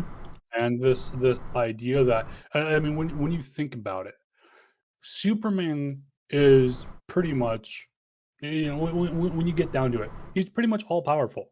If he just decided, hey, I want to fuck the world up today, no one can really stop him. And as we've seen, where times where other people like Lex Luthor or others get his powers, if they aren't already, they oftentimes go nuts. And yet the fact that a person who has these extreme powers, this immense destructive force, and yet what do? Their first thought is to, and again, being raised in the American farm country, the first thought is, how can I help people? How can I make the world better? What can I do to help other people out with no thought of any kind of recompense or anything gained on his part? Just it's the right thing to do to help people. And honestly, I feel a lot of that mentality has gone away for at least many people in the entertainment industry, and who we see on TV. There's a lot of not what can we do for others, but what can they do for me? And we're all probably guilty of that to a certain degree, but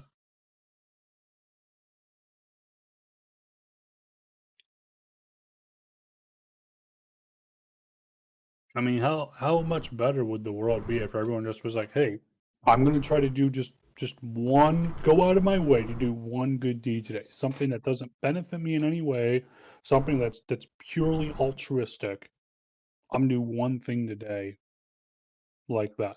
It can be something big, it could be something small. But if every person tried to do something good each day, you'd probably be a little bit better off. Yeah. Because It couldn't hurt because one thing to all know, you have shit where it's like, oh, hey, you're trying to help people, but there's so many people, you'll never help them out. Sure, you might not be able to help everyone out, but for that one person or two people you do help, it's gonna make a difference to them.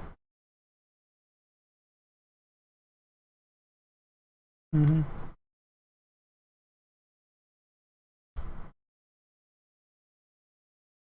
Anywho. Yeah, so I think that's gonna wrap it up for now. Victor says, I thought they. Oh no. Victor asks, do you guys play D&D? I've played a few times. If this Avatar one comes out, I'm probably most certainly going to play it.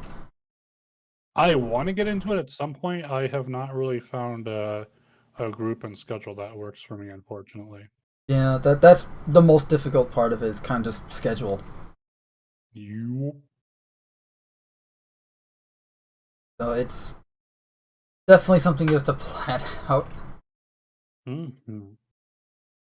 Well, if we get the Avatar one, maybe we could try that.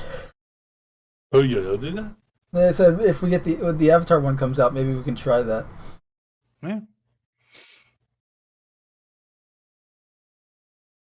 Maybe we can start with like a post cartoon era.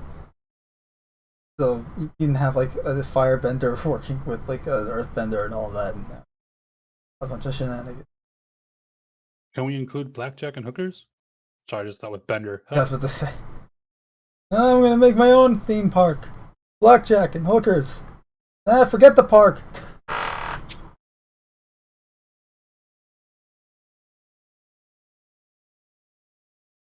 Fight my shiny metal ass. Alright, and that's now I'm gonna end it on that. I hope you guys enjoyed. If you enjoyed the stream, whether you're watching, give it a like and share it. You guys know the drill. If you want to help us in a more personal matter, links in the description for all our various merch stores and Teespring, eBay, what have you. Or if you want to join the Discord server and chat with us, and maybe even play the Avatar D&D whenever that releases. I mean, based on the amount of money they got, like 50,000, they're at almost 6 million now. Wow. Also, too, one thing I'll note. How is it there now? Wow. is on video game news. There is going to be a free fly in Star Citizen, which we will cover tomorrow, starting the 18th.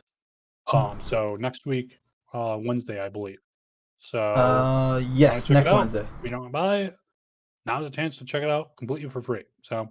Yep, and we'll be talking more about that tomorrow because hopefully we'll get more details by then. And the details, we already have a lot of details, so we'll talk about it. But anyway, yeah, that's gonna be it for now. Take care.